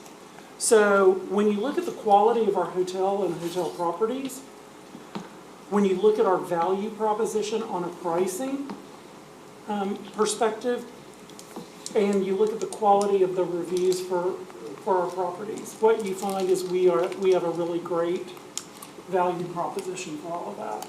And so trying to promote that is what we need to do. And we've been really fortunate with our programs through this pandemic. We typically have smaller business, instead of large conventions, as John was saying. I know that you recently participated in there was a sporting event, was it Scrapyard? And We've that done, group? there's, and that's another interesting thing in and of itself, just because Scrapyards is really not in the city of Shenandoah. It's officially Like just outside. in Yeah. Conroe, but our hotels are the closest hotel properties to it. So we did a wonderful co-op opportunity with our colleagues to the north in Conroe on a softball tournament that they had. So we were able to participate and work with them to bring the people in. And so we had 3 hotel properties who participated in that and did very well for that tournament. We also have, especially our newer properties that have come in that have the smaller space right now. It's a wonderful opportunity for us to showcase and highlight those for small meetings, board retreats, things of that nature, when you don't need a big convention like doing something you might in a state. So how do we promote that? So right now what we're doing, so one of the things I just did 2 months ago, the largest meeting planning organization here is Meeting Planners International. They just had a new board member retreat as they transitioned offices and officers for the new year. And we were able to get the opportunity to bring their board to Shenandoah to stay here with us and to see our city while they were doing their deal. So in that case, I jumped at the opportunity that we could get in front of that audience in particular, because that is what they do professionally every day, all the time. So we try to market to that. We take out ads, promote our city in sporting publications. I just sent Kathy a copy of Sports Events Magazine. They just did their Texas Planner this past month. I think I got it in the mail a week or 2 ago, and it's their Texas issue, and so we're in there with other cities around the state talking about what we have here facility-wise. So we do that. On the meetings front, we put together our small meetings and special event planner, which is something that didn't exist before, and we got done last year. And so I wanted to have something professional and available that we could have highlight for people who might be contemplating or needing small meetings, special events, maybe family reunions, things of that nature, and they needed a place to gather. So we put together this planner not only to highlight our hotels and hotel space, but also our restaurants that had private, semi-private, and open seating. So when they're looking to do that, they could do that. And we also include our city facilities in that as well. So community room, our pavilion park, all So those. our advertising program is designed to bring in people to go to restaurants as well as to spend money at local retailers? Yeah, so, I mean, what you have to understand right now is, I think as I had shared with y'all this past year in our annual report, one of the highlights and one of the little nuggets that I love saying is that we determined that we have the highest non-resident sales tax revenue in the state of Texas. And so what that means by them and where they're coming from, just for you to know when you're talking about visitors, anyone who's not in our city proper. So obviously, our city, Portofino, our 5 shopping centers, that wasn't built to just support and be shopped at by our 3,000 residents. So from that deal, anyone who's coming from the Woodlands, from Spring, from downtown Houston, from Bryan College Station, or anywhere coming in, is going to be a non-resident as long as they're non-Shenandoah residents. Any dollar that we bring in from those outside areas just really raises the tax revenue we have and lowers the tax that our residents will have to pay. There is, and a lot of our work is about quality of life stuff. So what I'm often want to say is, if we make, it's a hand in glove thing. If we're able to make a better experience for the visitor in anything that we do through our programs, then it's going to make a better quality of life for our residents, generally speaking. So in looking at that, I think at our programs, in a lot of these programs, as we are getting into the regional campaigns, working with the Around Houston program, we were admitted last year. I think I shared with most of y'all when we got in, it was really a big deal because the Around Houston program, to me, is now comprised of 15 member city, partner cities, and obviously Houston proper. So we had not been in that group, and they were founded 7 years ago, I believe. And so we were the first city that they admitted in since the original partnership and doing that regional co-op campaign. So to get involved in that program and to have more opportunities to work cooperatively with all of our other member city partners, and then to work as we were putting together new advertising campaigns and marketing programs, which they specifically are doing things through our membership there, whereby we have opportunities that come to the organization, whether they're group travel, whether they're promoting our cities in different ways, things come through that we were not privy to and able to participate in prior to this membership. Well, I'm all for you spending more and more and more to bring more and more and more of those people here to lower our taxes to lower and lower and lower. So the more money you can spend, to me, is the better.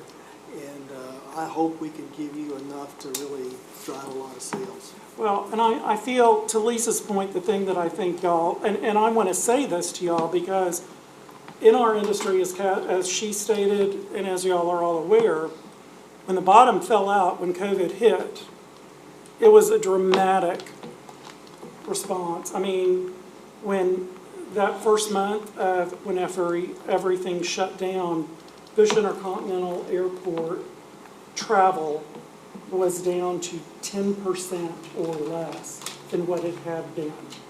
And so that impact, as you can imagine, is just passed on by everyone. So what we have been able to do through a lot of this, and it's the interesting thing watching these budgets, I think, is we've had to work with our vendors to manage our programs very closely throughout this 2.5 years now as we're coming out, because if demand, the part of this is you don't want to, it's trying to find your sweet spot. You don't want to commit to necessarily long-term spends. You're doing pretty good too, because I go onto more apps and I get Shenandoah ads on Yeah. all the time. Yeah, I do too. The But weather app. Jim, So this is a good thing. Jim, to your point, we greatly appreciate council support. And Oh my as gosh. we talked about earlier, we're looking at some new expanded programs to really be more holistic, more aggressive, and on top of what the great work that John's already doing. So we're excited about those opportunities. And I think you have to know too, when we're doing this, the other thing I want to make perfectly clear, so much of our sell in doing this, it's not just come stay at this hotel or stay in our city. We're promoting all that we have. So in most of our campaigns and everything that we're looking at, it's how can we best showcase the breadth of all the offerings we have here.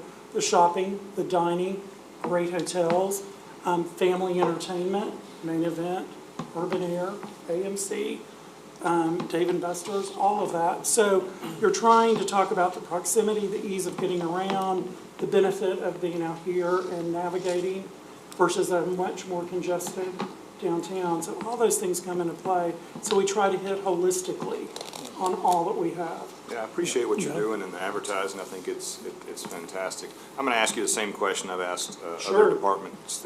Sure. I'm looking at your consulting professional services. Yep. We're budgeting $146,000. In the past 4 budget years, we've basically over budgeted by about $100,000. Do you have direct plans to actually spend this money, or was there some specific cost? Because even 3 years ago, we didn't spend that. Was that simply, Well, we some didn't of spend so much this because has of been. COVID, or we? Yes, Okay. so to your point specifically, Yeah.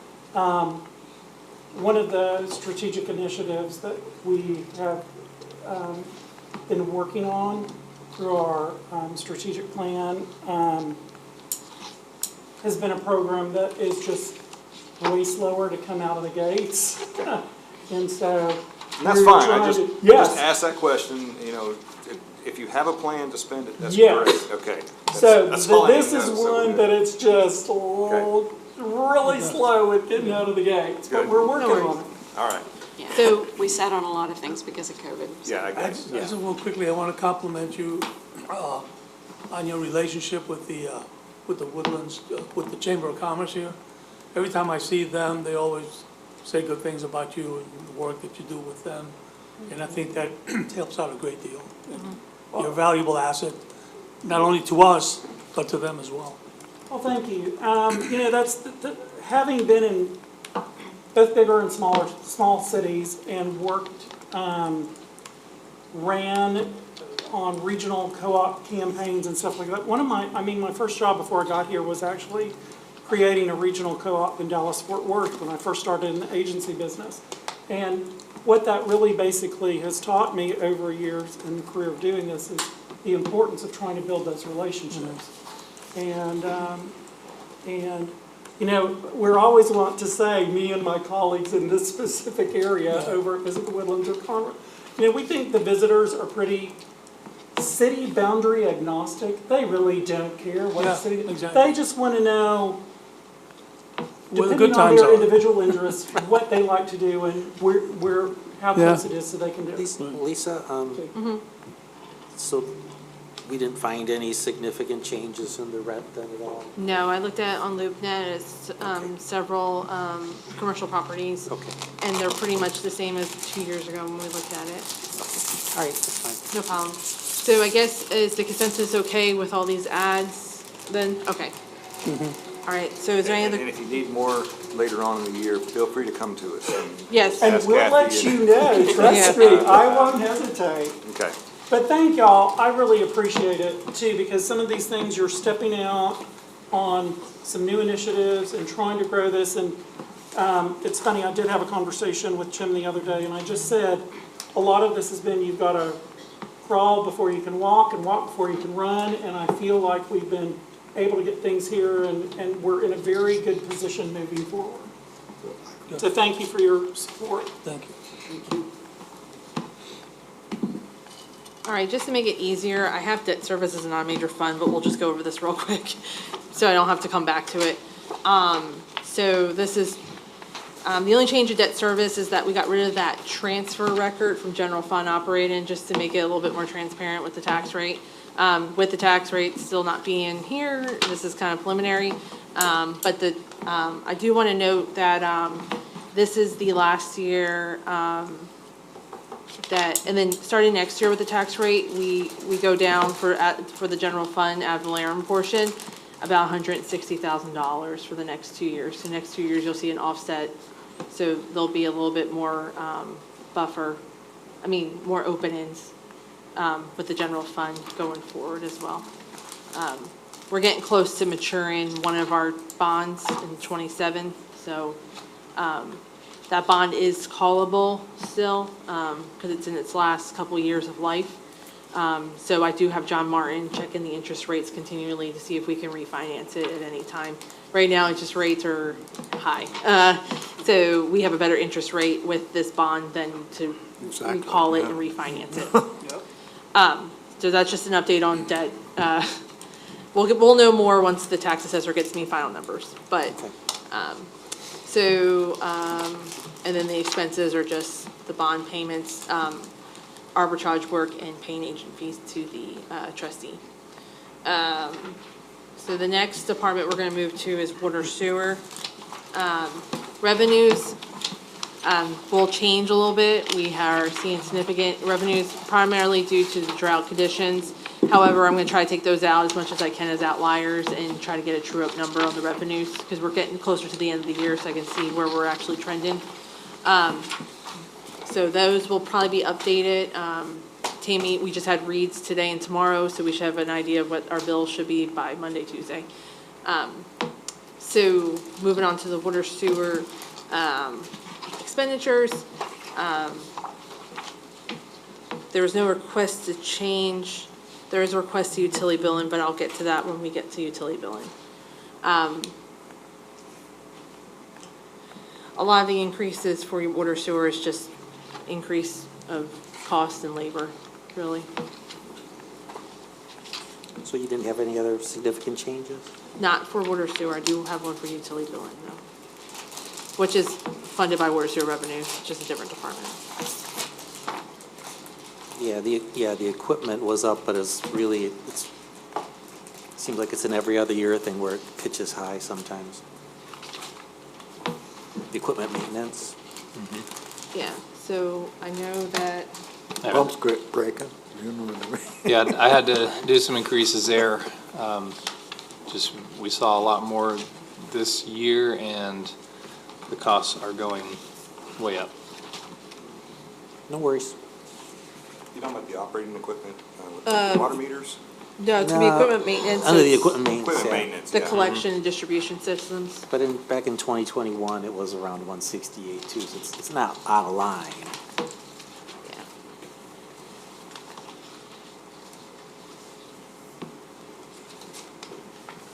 Yeah. Yeah, this fund is heavily,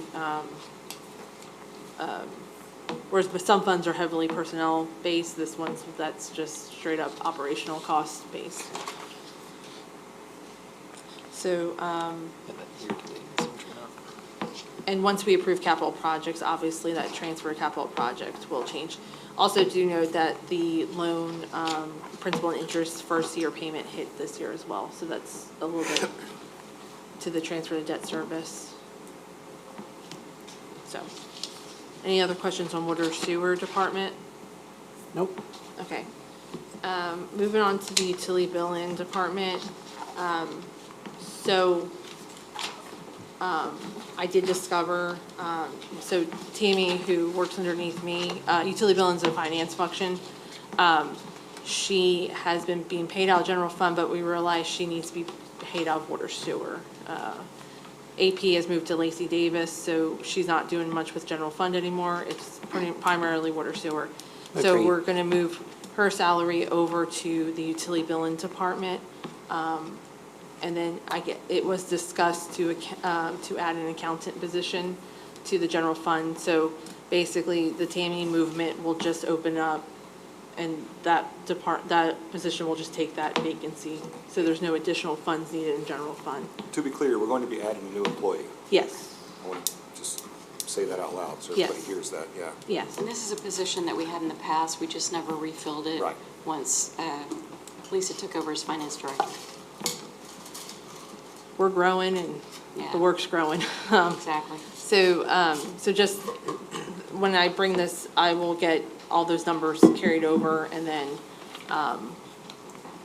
basically, the general fund might have a small decrease. Tammy is a 10-year employee, so.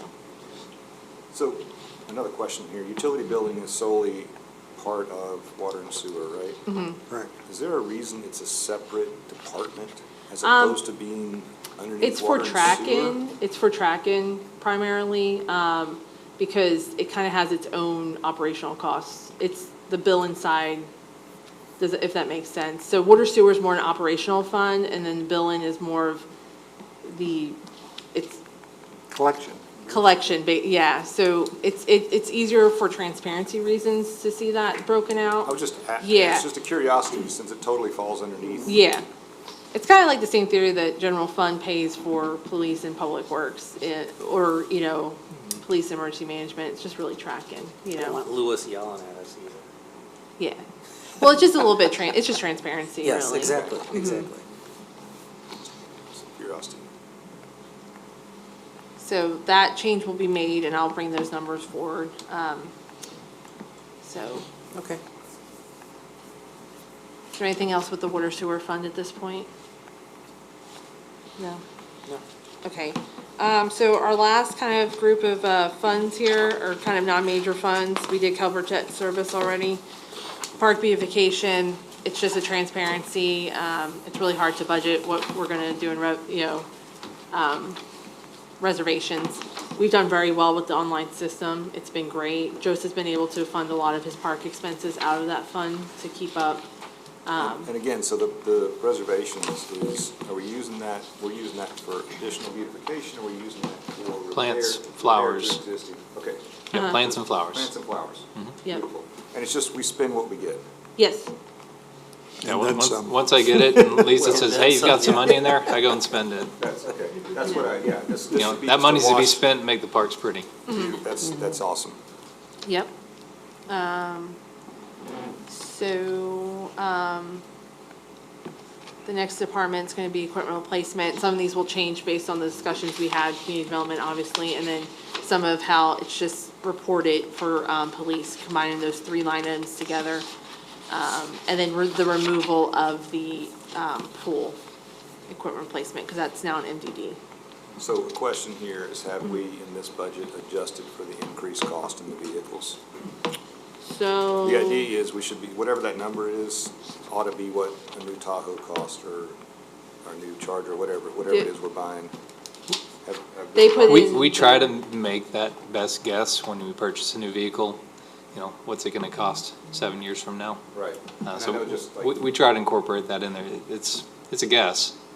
But I haven't made any adjustments to my expected pricing. I've just left it alone. okay, that's just a question, Yeah. I know recently there's been this big jump, but maybe it goes down, maybe, Yeah, I don't think it will, but. yeah. Should Yeah. not, just a question, should not that increase with the cost of replacing whatever it is you're, Well, that's what I was trying to, Escalating bring as up, well, is each right. year, all right, so, if one of these vehicles costs, it's not gonna cost 30,000, it's gonna cost Bill, 40,000. Kathy and Lisa look at it. We need to adjust how much we're putting into that fund Also, I know Joseph is pretty good at this. He kind of goes beyond what we just put extra in.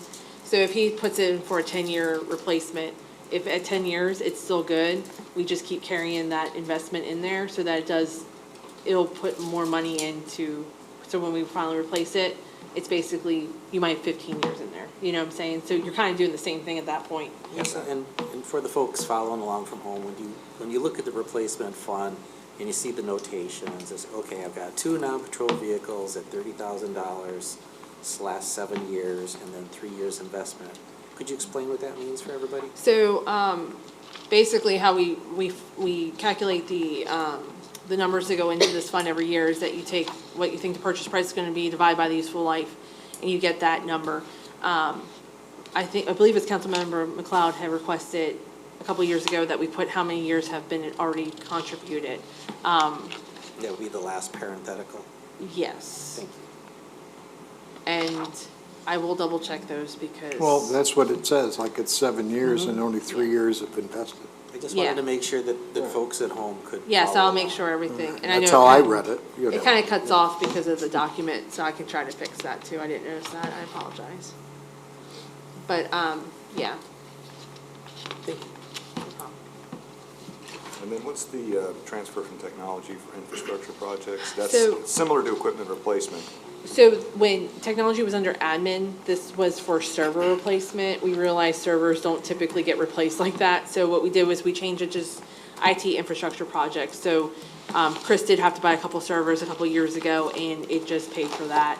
But it doesn't restrict it because ideally technology isn't replaced kind of like a vehicle. It's a little bit different. So we just decided to put a general broad just project, and because at the end of the day, this request comes to you guys anyway before we spend any of these funds because of the restrictive nature of this account. So it was just to kind of make it just a little bit more transparent. So I guess in this case, this particular one, and I realize what we did because I remember us, we'd done an equipment replacement. We emptied that fund to buy something, technology. Yeah. Is this an appropriate thing to do, or is this something that we should be doing, or that because we're kind of taking money from technology, whereas everything else is sort of allocated, right? The police need this many vehicles, public works needs this many, and we have an expected lifespan. Yeah. This sounds, I don't know, more like a savings account or a, Well, technically, yeah. So Yeah. you're stashing money away in Just- case there's a situation that we need something that's larger. It's an accrual account. it's an accrual account. I'm kind of going, with our way we budget, and we have, we have excess cash, we have surplus cash, plus we do capital projects. Does it really make sense to budget every year we're putting 8250 away when every year we typically have some fairly large projects coming from IT that could be capital. Well, It's just a concept, right? Does that Like make the sense skid- as opposed to targeting the cost to specific items? What brought my attention to it was a skid loader that he needed. Yeah. And why didn't we just take it out of that? And that's basically what we did. Right. You know what I mean? Well, I It was think kind But my question is on the IT. For IT, I think Yeah. it makes more sense because, IT has infrastructure. Oh, And- absolutely. And Sure. as opposed Switches, to anyone else, I mean, Public Works has infrastructure in the ground as far as the function of this building, the function of day operations. And it makes it easier as things come up, that money's there and we're, because there are major purchases. I mean, certainly you can say, well, this year we need $50,000 for X, as opposed to, we've already got that money because we've had this plan in place for several years. That money's already accumulating, so it doesn't have to come out of general fund. The money's already there to add a $65,000 storage unit because we've already been budgeting for that infrastructure. I like it from the fact that the money's always there and it's not these big asks. We're setting it aside because we know that our infrastructure is constantly in replacement. To me, it makes sense. It's a much more simpler way to handle it, in my opinion. especially threat assessment. I mean, Well, I mean, obviously, if something comes up, if something blows up today, obviously I'm going to come to council and say, well, we had this, $30,000 whatever blow up. We had a switch blow out. I need $8,000. But the nice thing about it is that all we have to do is come to council and say, hey, we need permission to spend some of this money on infrastructure. Because I don't necessarily there's some infrastructure items, like say a computer. We put a lifespan of 5 years on a computer, more or less, and we replace those actively. So we're always keeping our technology up to date. Whereas a switch, you know, it sits there, it's running good. Until it breaks. It's got good health until it breaks. So the nice thing about that is that money's always there, and I can spend it incrementally. I like that. I like that, having that ability to do that. Just, Yeah, go ahead. just for reference, in 1819, we had to buy a new switch, which was about 21,000. Also some firewall, I guess for that. In 1920, we had to buy servers, and those came to about 22,000. And this is all about for court replacement. Last year, we had to buy a backup hardware unit. Not sure what that is, but it was about What unit? 8,000. Last year? Data domain, data backup Oh, hardware yes. unit. Yeah. So it's been used, and currently the balance in there is only about 15,000 anyway, so we've Yeah, used so it. this is a conceptual question. That all the rest of this stuff is, and I understand we did the skid loader because we kind of basically took money. Now we have that's another question. Do we have equipment replacement for skid loader? But the rest of this stuff, we have this targeted plan. And so every line in here is saying, you know, the police, I'm replacing vests, and this is what it's gonna cost, this is what the lifespan is. The reason we're doing equipment replacement is because I know I have a lifespan. And yes, sometimes we exceed that, sometimes we're at 10 years instead of 7, but I have something that has a lifespan, so rather than spending all the money at once at the end, rather than chief coming to us and asking for all this money for vests, I know at 5 years, we've got to replace all those. Yeah. Or, you know, as each vest ages, and it could be, as we start hiring officers, that's gonna end up being staggered and stuff. We don't have, when we transfer from technology, not that we shouldn't spend the money, because we need to. My question is this, are we really Managing Are we it really well? achieving anything by, because it's all paper at this point. I mean, we have our surplus cash that sits there that we can spend from. Does it really help anything to, I mean, we're kind of waving our hands in terms of what we're expecting. If there was a piece of equipment that aged out, if there was a server,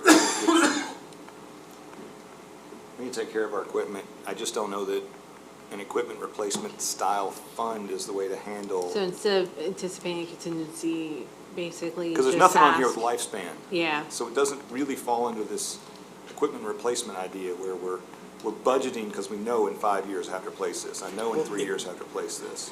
Couldn't it Well, if we had it's all line items? depreciating assets, and I don't think. Well, that was a specific reason why I wanted it shifted from server replacement to infrastructure, because I don't necessarily look at infrastructure on a set time frame.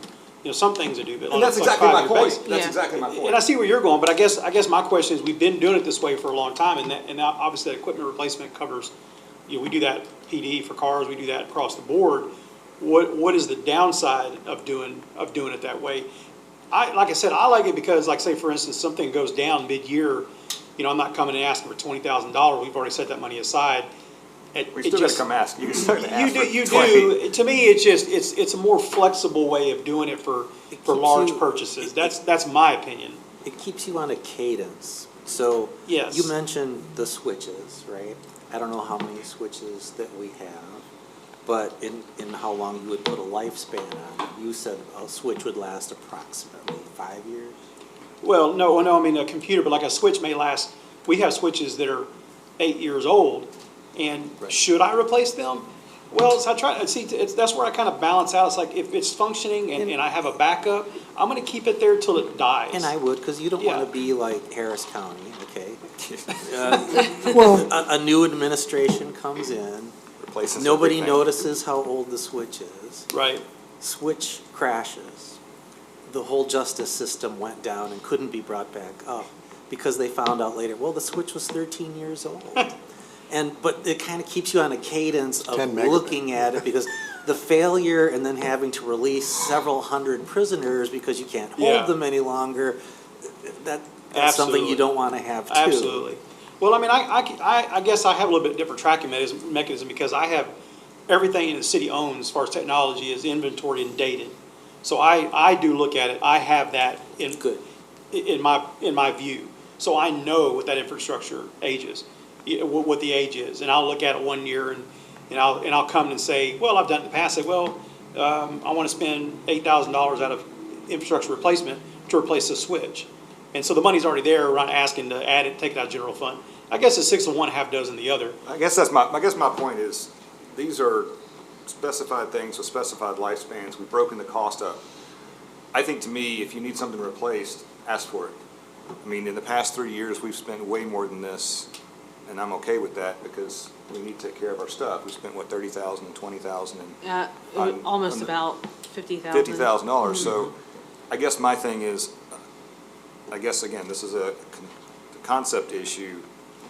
I don't see that that's a way to put that in there. To me, this should be, if you need something, ask for it in the budget, and we'll get it. And if you need something that's really big, just ask for it. Yeah, I definitely see it. I guess the only thing I would say is that I guess you have to look at it from the outside looking in, and it's probably what you're doing is take consideration of how people might look at this. You know, if it's a big ask, or we say, oh, well, we take this money incrementally and we set it aside. It's kind of like a rainy day fund, and we set that aside. We have this nice rainy day fund. We have a nice set of Sure. money that we have taken care of. And again, when you need something, come ask. That's certainly up to y'all. I'm just wondering from my perspective. Sure. I like the way we have it set up. It's very flexible. I know it's like it doesn't really mess. It's the money is the money. It doesn't really, change things. But that's just my personal opinion. The only thing it does is just ties up the A250. That's my point. From the It general. locks it up. Sits there. Yeah, Yeah. It just sits I definitely there. understand that. It's sitting out there as a liability or debit. No, it's its own fund. It's Oh, just, just a claim on cost. cash. Mhm. It's really up to council how they want to do that, I'm open to it. It's, If our intention is to try to lower taxes, and maybe we look at it like we don't want to spend this unless we have to have it, and let's funnel this back into lower And, taxes. and that goes to Mike's idea that you would just fund it from available cash. Right. Right. Yeah, when you need it, kind of situation, like a capital or whatever. Or again, next year, if you start looking at our equipment, you go, I got 4 switches here. They're 6, 7 years old. Cisco's not issuing any patches for them. We're gonna have to replace them. Sure. You're gonna come in next year and you go, hey, Cisco's end of life in these switches. Yep. I need to replace these. Okay, that's next year's budget. And like you said, if something comes up If something comes unexpected, up. we can come to council. Yeah. If it's not within my authority. Well, I so appreciate that. I guess, being in this, having been, working in city government for a number of years, and obviously, council seats change, attitudes change, and I think maybe that's when did this start, and what was the reasoning behind? Well, so this started, I can actually address, this started because we developed a specific server and said this server is going to last. I mean, they went through with a lot of departments and said this piece of equipment will need to be replaced in this many years, and we wrote a check, this size check. So we divide that check by this many years, that's how much we need to save for it every year. We're not doing that anymore. I mean, right? Other than PCs, we don't specifically age out equipment. Well, We do, but we don't. We age We out don't everything. It's just, categorize I think the change was specifically in this, it was set up as, No, it was set up as server replacement. Well, we don't, we got $50,000 in there to replace servers. It was kind of overkill. Sure. Whereas we just, And that's my point is, so we had $50,000 sitting there Yeah, we do. that we were not allowed to do anything with other than replace equipment. We have $8,000 here. I know we've had some software contracts that just went up. Now we're So- all virtual too. so- And so if you scratch this line, that frees up $8,250 sure. for the budget to go back into the rest of the budget. I guess my position on equipment replacement is it should be as much as possible pointed to a specific piece of equipment with an anticipated lifespan. I think we When do. it gets at end of life, we replace it. Just don't let your switches go 13 years.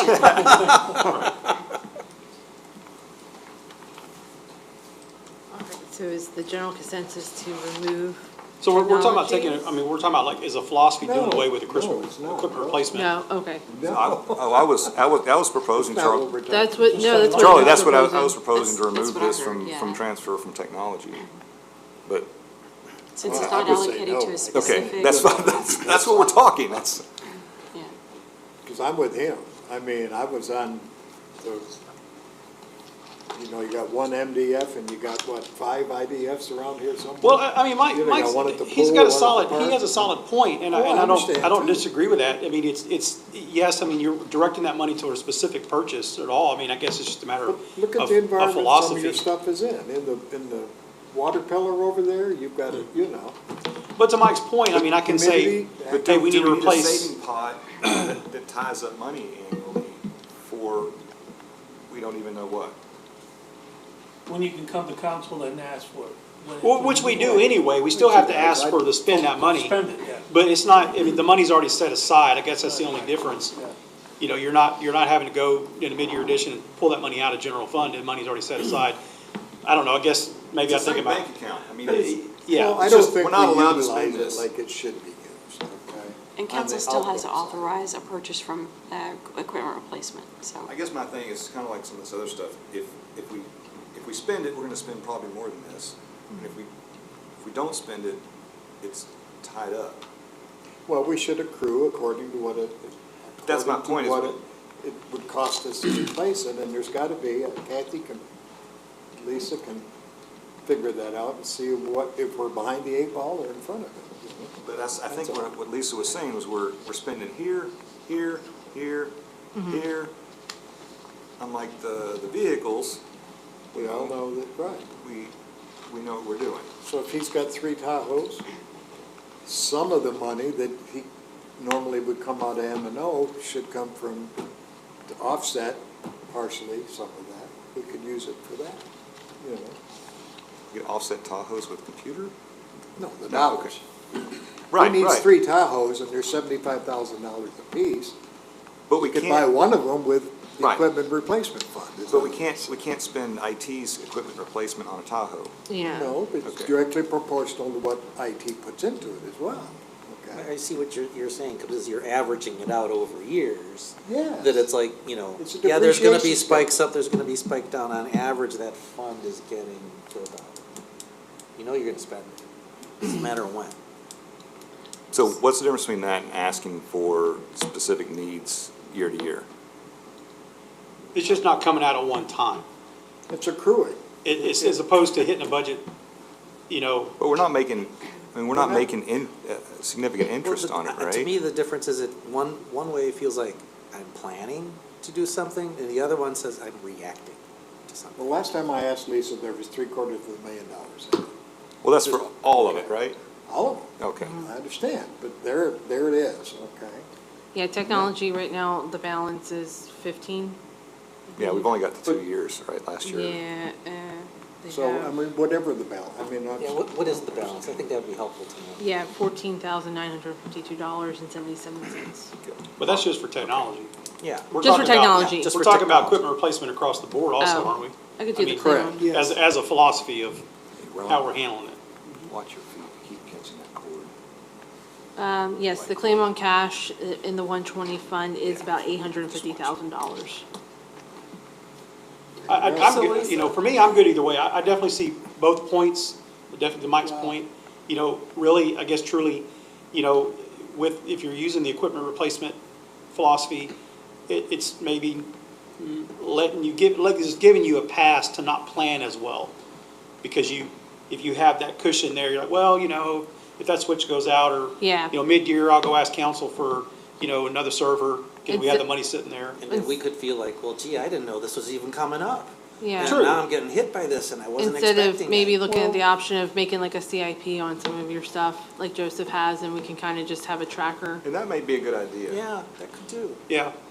Well, I mean, We can even add it to the like for CIP, me, it's not a big I know deal. we're kind of belaboring the point, I like but that I have a idea for hard list. I technology. know what's coming up. Doesn't, yeah. Well, that's- Chris is, I will okay. tell you, So we Chris is should very, Publish that, yeah, I've seen the execution. yeah, his Excel sheet. is very, I think, but Awesome. what this allows me to do is that when I look at certain things and I'm gonna say, well, it's in year 6, this is good, I'm gonna push it another year. And I look at it again, each year I have a list and I look at it and say, oh, well, I can push this another year. And so I tend to do that on larger things that, are not overused, that have some good life in them. don't like to, take it out of cycle too Before early. you know it, 13 years has gone by. Yeah. No, we're not gonna do that. The only good thing is with the CIP, it would be flexible. So if you were like, hey, I'm gonna push this out another year, you're more, So maybe I could ask you to do that. Maybe you look at all your equipment across your CIP, and I'm still gonna suggest we scratch this, but maybe we leave it, and then next year we can actually document it. You can kind of go, that's fine. on average, I'm gonna need to spend this much on equipment, because this switch I probably replaced at Sure. 7 years, and this one I replaced at 5 years. And if I were to replace all of this, does that make sense what I'm Yes, asking? yes, sir, but I know you I got guess, the I guess Excel. ultimately, what you want me to do is come to you, just be more accurate and say, this year we have, 3 or 4 major infrastructure items they're coming up. Yeah. Do you want to know that I've pushed them to 7 years? Is that important for you to know? Do you, No, or just I'm just gonna come to trust you to and? say, in June, or May or June, you're gonna let Lisa and let Kathy and then us know, I'm gonna be asking to spend $30,000 because I need to replace X, Y, and Z. Mhm. As opposed to every year we put $8,000 in a savings account, and then whenever something comes up.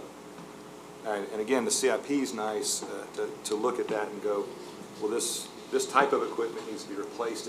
Sure. Or not needs to be replaced, has an expected lifespan. Again, you can see on Joseph's trucks. And you know what's good about that is that it educates us and Yes, the general and the general population public. about what all goes into this budget stuff, so that, again, look, I feel this is planned, this is a good thing. It's more like a strategic plan. Yeah. I like it. Yeah, I agree with you. Okay. So is the consensus to remove this now? Or do you want to keep it for another keep year? it I Every think year? this is, we should probably call for a vote on this one. Nay. I'm not seeing a Leave it. consensus, so. Yeah, okay, so the issue is to whether or not this line item should remain on the budget. Okay, so you're asking should it So, remain? should it remain? Aye. Opposed? Nay. Nay. Okay, the nays have it. So remove it Remove it. now? Okay. Remove it from the, But yeah, Chris, if you could work on that CIP, I think I could see next year bringing it back if you have a specific plan of. I'm with you, I want to spend every dollar we need to get the very best thing that we. The council's never shied away from any of the needs. That's never been Yeah. an issue. Well, it's the Fran man. You can pay me now or pay me It's later. all- Yeah. That's what it's all about. It's the planning aspect, and that's why we now have a 5 and a 10-year CIP. So my It's question to goes plan, back to so what? that it doesn't look like a reaction to something. It's and a the plan. solution to this will be that you will report CIP. to us. Well, We're talking just about out of $8,000, curiosity, guys. Why did we start doing start that fund or structure it that way in the beginning? What was there a driver behind doing it that way? It was asked, and I understand, and some of y'all who were also here, that basically every department look at anything that could be put on equipment replacement. That's my recollection of what happened, and previous IT, that's how he came up and said, well, okay, the servers need to be replaced on a certain schedule, with a 10-year schedule. I'm not sure if that's right. I can look back, but I But don't remember. something like that. He came up with a couple different items, but I think that was the issue. Basically, it was asked that every department look at their stuff for potential equipment replacement. So, So what is the benefit of us taking it out? I'd like to ask council that. And I don't. it I'm not frees talking about- $82.50 up. for a budget, For what? whatever else. Okay. Lisa, the only question I have is because you're talking about this from being predicated on depreciation schedules for capital assets and things of that nature. Is there anything from your end as the accounting into this that it impacts that, or gap procedures or anything for your audit? We don't do depreciation. We do depreciation just on enterprise fund. Okay. Yeah, because of government type activities, you don't record depreciation just on enterprise. So the only time you'll see a depreciation expense line item, which it's not a real dollar line item, Yeah. it's just an accounting entry, it's in Joseph's water sewer.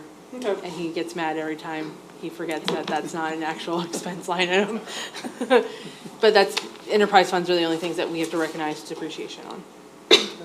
Lisa, Or what's record this it. We that's have schedules that the auditors do reflect through, but to record, you only record business type activity depreciation. But are we ending this practice across the board? No, just to you. Just because you don't have a set requirement, Right, if yeah. that makes sense. Personal, Chris. It's personal. Right, it's just you. Yeah, I figured. I'm sure Rich For the really record. misses all this technology talk. I'm sure he misses it. We can talk about passwords. Yeah, Yeah, you guys are gonna get a presentation on password rotation. yeah. But yes, so Forrest, the CIP would probably be a little bit easier too for us, just so we know what's coming down the pipeline too, well, you can do it. so. I like Yeah, that idea. I'm okay with the CIP, One you know, checkbox. methodology. One checkbox. Yeah, when's the last time you guys changed your passwords? I got my one-day notice right now. All right, so, any other equipment replacement fund questions? No? Okay. So the last non-major fund is trash recycling. It's basically just an in and out. I will reflect the transfer record that we discussed because of the, cash that's already in that fund to offset it. So that's the only thing that'll change on that. And then, do we want to take another break, or do we want to get into, the next Why don't discussion? we knock off water and sewer and then? Oh, I already did that. Oh, we did that? Yeah. We're all done with all the capital projects? No, we haven't done any capital. That's what I meant. This is the capital projects for water and sewer. Okay, so we will And then see where move, we are. we will move to capital projects, purchases and discussions. So please note on the Joseph agenda, show. so we're gonna just move to item C, sorry. Water and sewer eligible fund projects. So, the 3 projects that are eligible, that are proposed. I didn't mean to throw you off if you needed to go through it. No, we can do water sewer first, no problem. So the 3 Okay, projects. just for the record, Lisa, we're moving on to item Item number number 7. 7C. 7C, yes, sorry. I'll just jump in real quick here, Lisa. Council, go for it. You'll see in front of you a city project list, and also, looks like this, and also a aerial map with Right. pin drops for where those projects are located. You should have it too, Lisa. I have it, did you send it to Okay. me for the, I didn't get, No. I didn't get one. okay. No, I just, if you had one for the screen. There's some on that chair. Sure. There's some on the chair. It's all right. I do have this one. So number one's the ARPA fund, and I think that should be thumbs up on both of them. Yes, so the water and sewer utilities extension is fully funded from ARPA. There were some excess funds that we were able to kind of allocate to some of the design portion of the redundant gravity sewer. So the 435 would be the remainder balance that would need to be funded after the difference between the ARPA funds.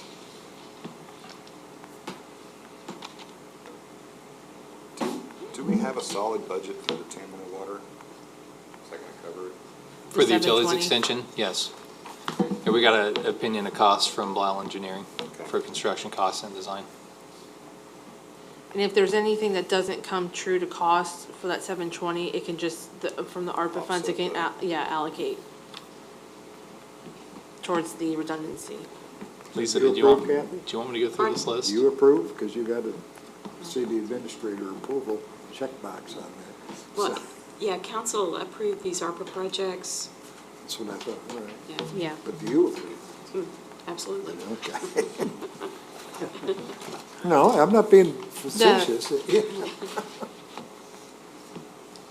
Yeah, the project sheets that you see in the proposed budget, the proposed capital, those will be changing. It asks for city administrator recommendation. That's kind of antiquated. We now have a CIP, so she's already pretty much signed off on that, so we're gonna change those forms a little bit. So, yeah, that's why you won't see a check mark. That was previous when it was just kind of finding projects to do for that year. So, Which once is it makes it fine to the if we're CIP, she has under- approved it. I wanted to Yes, have we a do. summary, this summary sheet I thought would be really useful, and if we need to go in details, we can pull the capital project forms individually. But I Well, we've thought got this all might of be an them, easy right? way to go through all the projects, you can see them all at a glance. Yeah. What the total cost is and what the funding request is.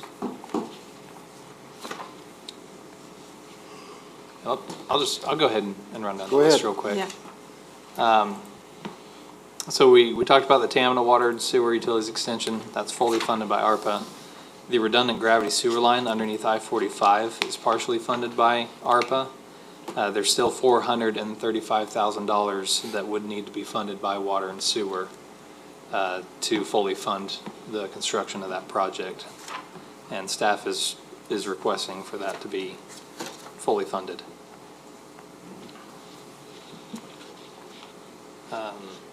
The David J. Vetter ACP replacement project, the full funding request for that is $160,000.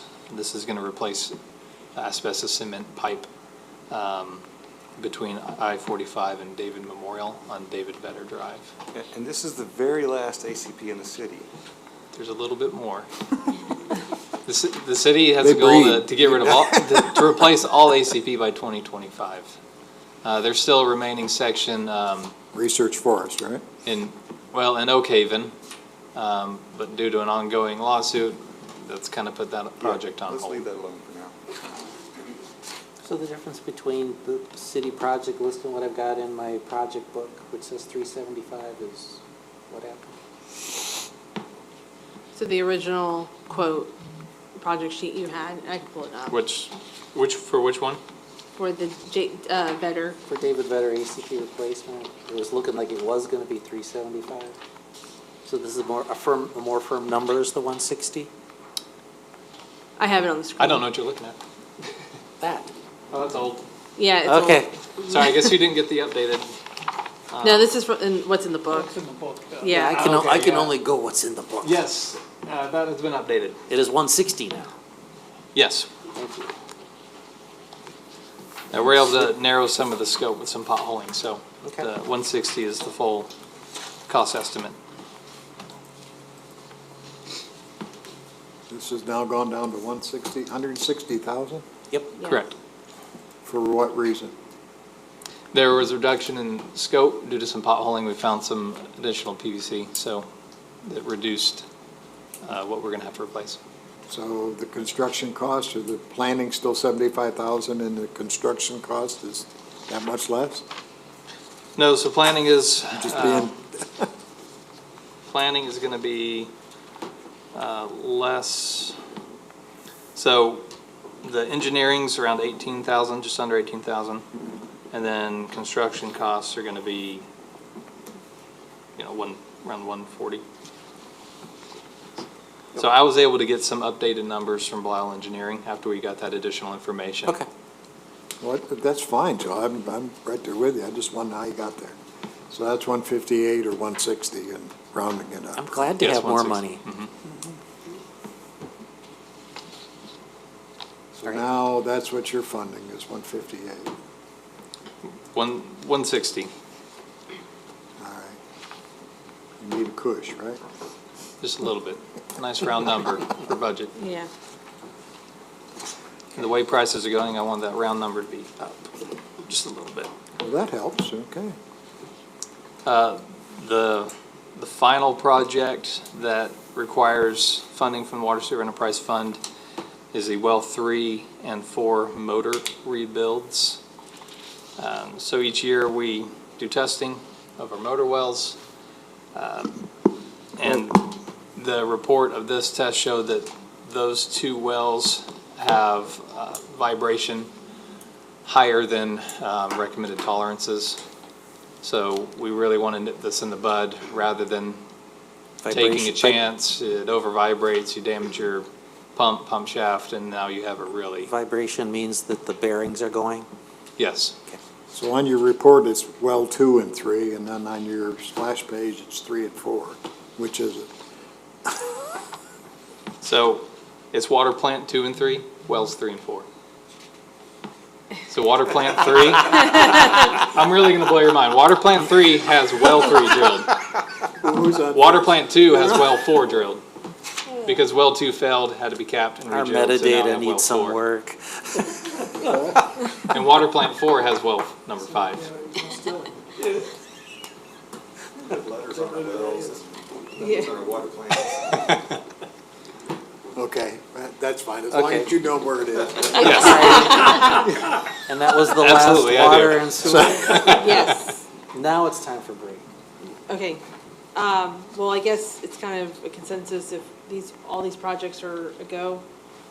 Yeah, I'm good. Most likely, they're gonna have to come out of so water sewer has a very healthy available cash at this point with the increased water rates, and then we've had significant revenues Yeah, this the past drought. these Right. months. So we will fund what we can, maybe, I'll come back for the final budget adoption and see where you want to actually fund them from, if that makes sense. If you want to hit towards your operating surplus, or you want to hit towards available Water. cash, or, Oh, the water, oh, I see, from the water and sewer portion of the budget. yeah, the surplus of the budget, the proposed budget, we do have spring Amy's salary over, so that's going to negate a little bit. So, And once you sort it out, Yes, back, then figure we- that out, okay. Yep. But I'm good with all these projects personally. so. yeah, okay. Okay, so at least we have a consensus So we got a consensus. that all the projects are a go. Okay. Okay. And then we'll I'll bring back the funding solutions. Okay. Do we want to break real quick? I think Ron wants a break. Yeah. Want to break? Okay. So it's 8:13, let's take our 10-minute break.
I'm very serious about that. Is reserve cash, when I say reserve, I mean that 180 days, that's no time in use for the district, and then available cash is income from extra cash.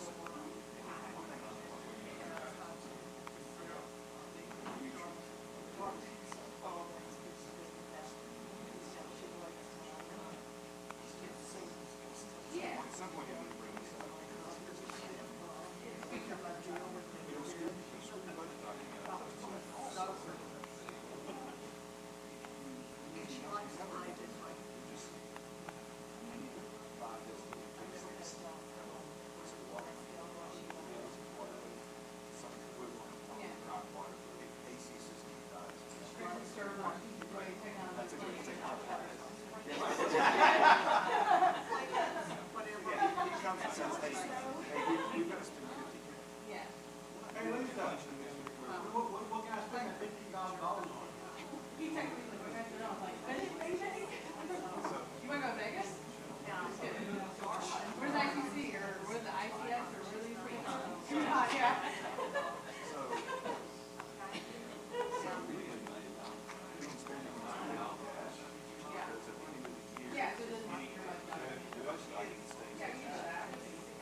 Really, we should have signed up instead for unmanaged.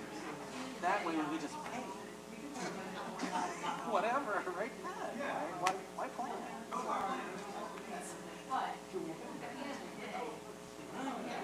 It was small change anyway. Oh my God.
I'm a little tied up in my project money, and I said, I understand, because it's kind of a transfer, it's not really an actual expense, if that makes sense, so.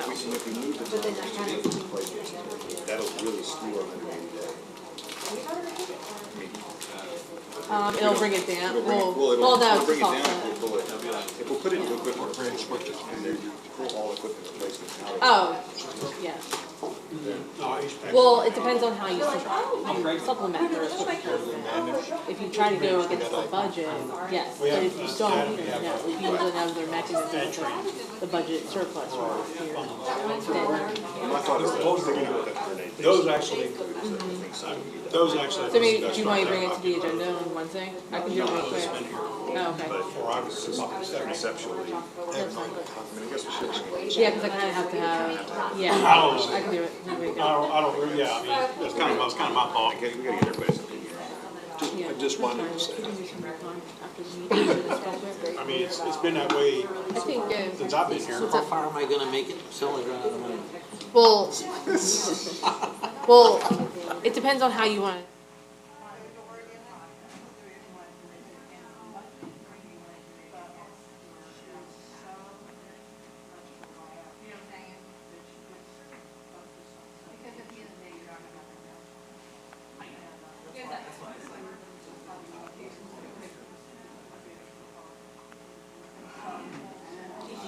Has put that on their replacement in 3 years, or 2 years, or whatever. So that's where I'm putting in the column, or how like, is it like a CIP? It's 8:23, we're gonna resume our budget And did you workshop. email CIP or, yeah, okay. Yeah, no problem. Lisa, you Yes. continue? Sorry. Okay, so we are still on item 7, capital purchases and project discussions. We've already gone through the water sewer eligible projects. So let's jump back up to 7A, just an update, MDD funded projects. MDD approved the Vision Park Detention Pond, the deepening portion of it for $525,000, $525,000. Storm collection redevelopment zone, the design for $75,000. The East Pond Drainage Channel for $290,000. David Memorial Extension Phase 2 for $1.14 million. David Memorial Tamanent Intersection Improvements of $500,000. Shenandoah Park Asphalt Replacement for $70,000. Underground drainage for the park, $65,000. And then they did release the funds for the intersection project, because it's gonna probably be a text dot project pass-through fund. And they put a portion of that release towards right-of-way acquisition over at Home Depot and King Fuel. That's gonna be required. And then the last one, there was a little miscommunication, we think, with MDD and me and Joseph. So we're gonna bring that back for, just to make sure that they did want to fund that this year, the entrance signs. We didn't get, when we presented the CIP, it was left off. Joseph was out of town. I tried my best to make sure everything was right, and I did miss that one. So when we presented it during the MDD budget discussion, they acknowledged it, but we never really got a consensus if they wanted to fund it. So we're gonna get clarification from them on that. But I believe the discussion was positive, so we will get clarification on that. So just for the time being, that's not officially funded, just until we get clarification. So those projects were funded, so when you look at the sheet that Joseph has provided you, he has highlighted those projects so that you can see that there's no fund request for those. And then the only projects that were not funded by them that we brought back for council for approval, consideration, are gonna start off with the Wellman Road drainage improvements. And Joseph, if you wanna elaborate on these projects. Yep. So this is gonna be ranked number 7, the Wellman Road drainage improvements. This is the project which would add a storm collection line and inlets, basically in the hospital parking lot. Trying to remember their new name, it's changed again. The hospice, right there off the Wellman. It's not Encompass anymore, it's got a different name, They're Vitas. changing it. That's it, Vitas. Vitas. It's Vitas All right, now. okay, yeah. So this would capture the sheet flow off of that parking lot before it floods Wellman Road. This only happens during a heavy rain event, maybe once, maybe twice a year if we have a heavy rain event. And basically what happens is it gets so much sheet flow into Wellman Road, it just can't drain quickly enough. And so it does flood for an hour, 2 maybe 3 hours after the rain event ends. It finally catches up and drains everything. This project would ideally alleviate that problem by capturing that and diverting it into the drainage channel to the west before it intersects with Wellman Road. So the total anticipated cost for that is $135,000. I do want to note that the MDD did include it on their CIP for the year 2025. So they do intend eventually to fund this project. So for 2025, so we're not seeing a lot, so I was understanding this was sort of a, and I'm going to speak to you a little bit, that the Wellman, this was sort of a serious issue. If you're driving along and it's dark out and you Right. cannot see the water, you could easily hydroplane.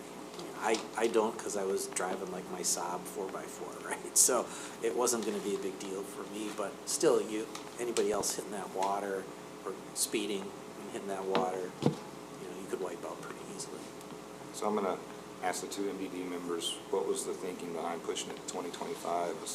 There's too many other more important projects. Yeah. There's not Okay. enough funding for them, so that's why I got pushed. Yeah, David Memorial Vision Park are too large Yeah, to those fit are in one eating all the project. Yes. I just didn't know if that was 2025 it, is there like was some that other- year that didn't have a whole lot of projects, Yeah. so it got pushed. So I guess if council feels an urgency to get it done now, they could fund it now, or just wait until MDD has those funds available and MDD will fund it. I'd like to ask the police department what they think about it. Has it created a problem?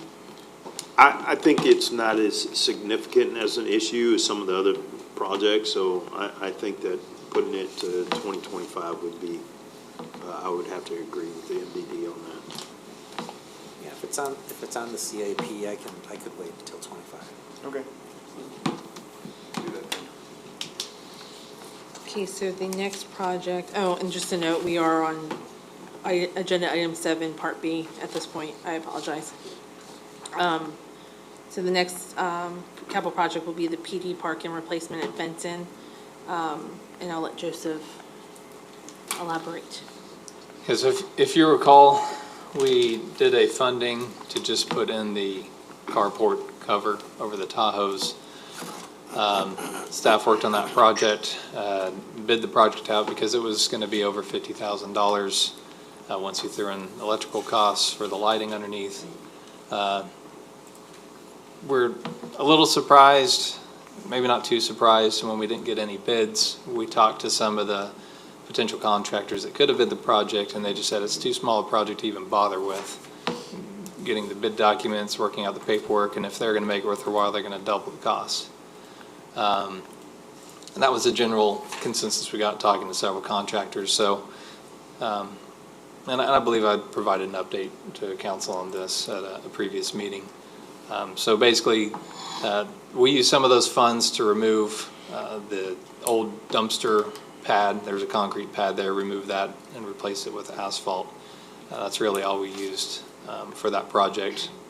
So the idea is that those monies would go back, become available, and we just need to roll this project into a larger, roll the carports into a larger project to make it worth the while of a general contractor. So this project before you for $600,000 would be basically putting up a new security fence around the portion of parking where the police store all their vehicles, ripping out all the asphalt. There's a couple of sweet gum trees that would be removed, replacing with concrete, also replacing any underground conduit for new lighting, new LED lighting. We're getting rid of those old lights that are out there. It include the carports, and basically everything contained within that area would be replaced and upgraded. Security cameras for the parking space for the police Tahoes and the personnel's POVs, personally owned vehicles.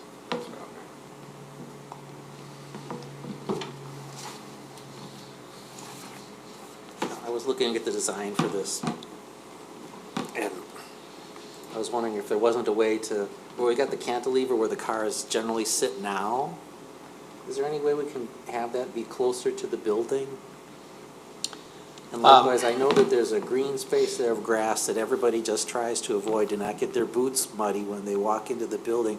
Could we not take that out and make that concrete there as well? And kind of keep everything together so that, you know, when you leave your car, you'd be Step out of the undercover building. the whole time to Yeah. get into the building. We can move that direction. One of the problems you run into is there's a elevation change as you approach the building, right about where that tree is that you see in the aerial. Yeah. And the closer you get it to the building, those two spots where you see the Tahoes parked up just against the building, you won't be able to use those spaces just because that's going to end up being a corner. And it'd just be difficult to maneuver your vehicle in there. But you'll gain other spaces. I mean, all that grass is going away. I mean, you'd gain additional spaces the other direction. Right. I can't remember the counts, but I think we ended up gaining 2, maybe 3 additional space. We lose 4 just because of how we have to do the vehicle gate, but you gain 6 or 7 in the end. So in the end, you have a net positive for parking space gain. But I definitely see Ron's point. I mean, part of the point of getting the carport is to create a protected environment. It would make sense to begin that carport as they exit the building, or to do that coverage as they exit the building.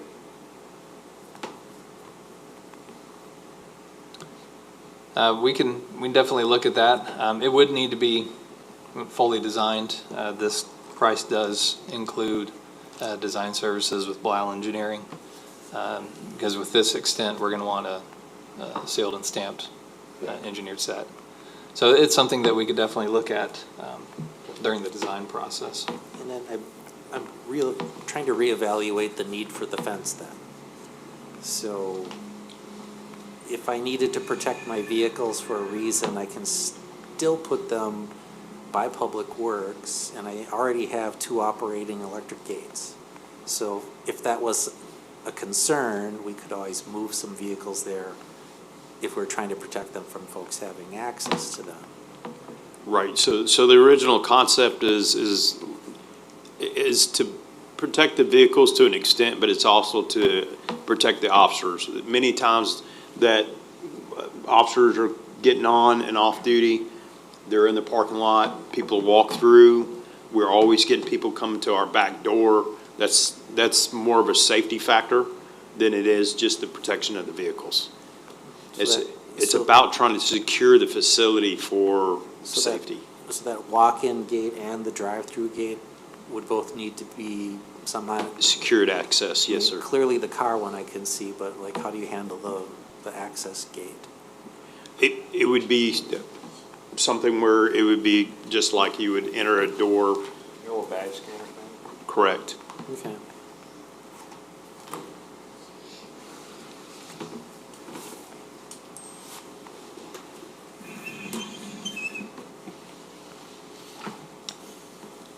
Any other questions on the PD parking lot? Well, let's talk about doing the whole city hall, like you, Yeah, we've tossed that. all right, you've tossed that in there, so let's talk about it, you know what I mean? Yep. Now, So you want to do that because you can't get a bid on the lower process, or, So the purpose, so I do have in there funding more money and do the entire replacement of all the existing asphalt parking in front of City Hall.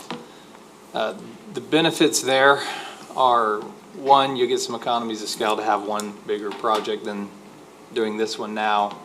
And then, you know, maybe we wait 4 or 5 years and we do the rest of the parking lot.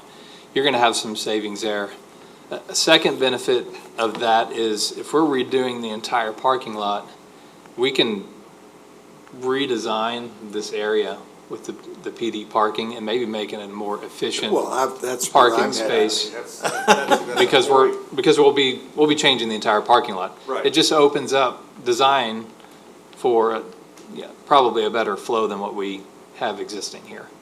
Well, I don't want to spend 600,000 now, and then Yeah. a year from now, we spend, what is that, $1 million?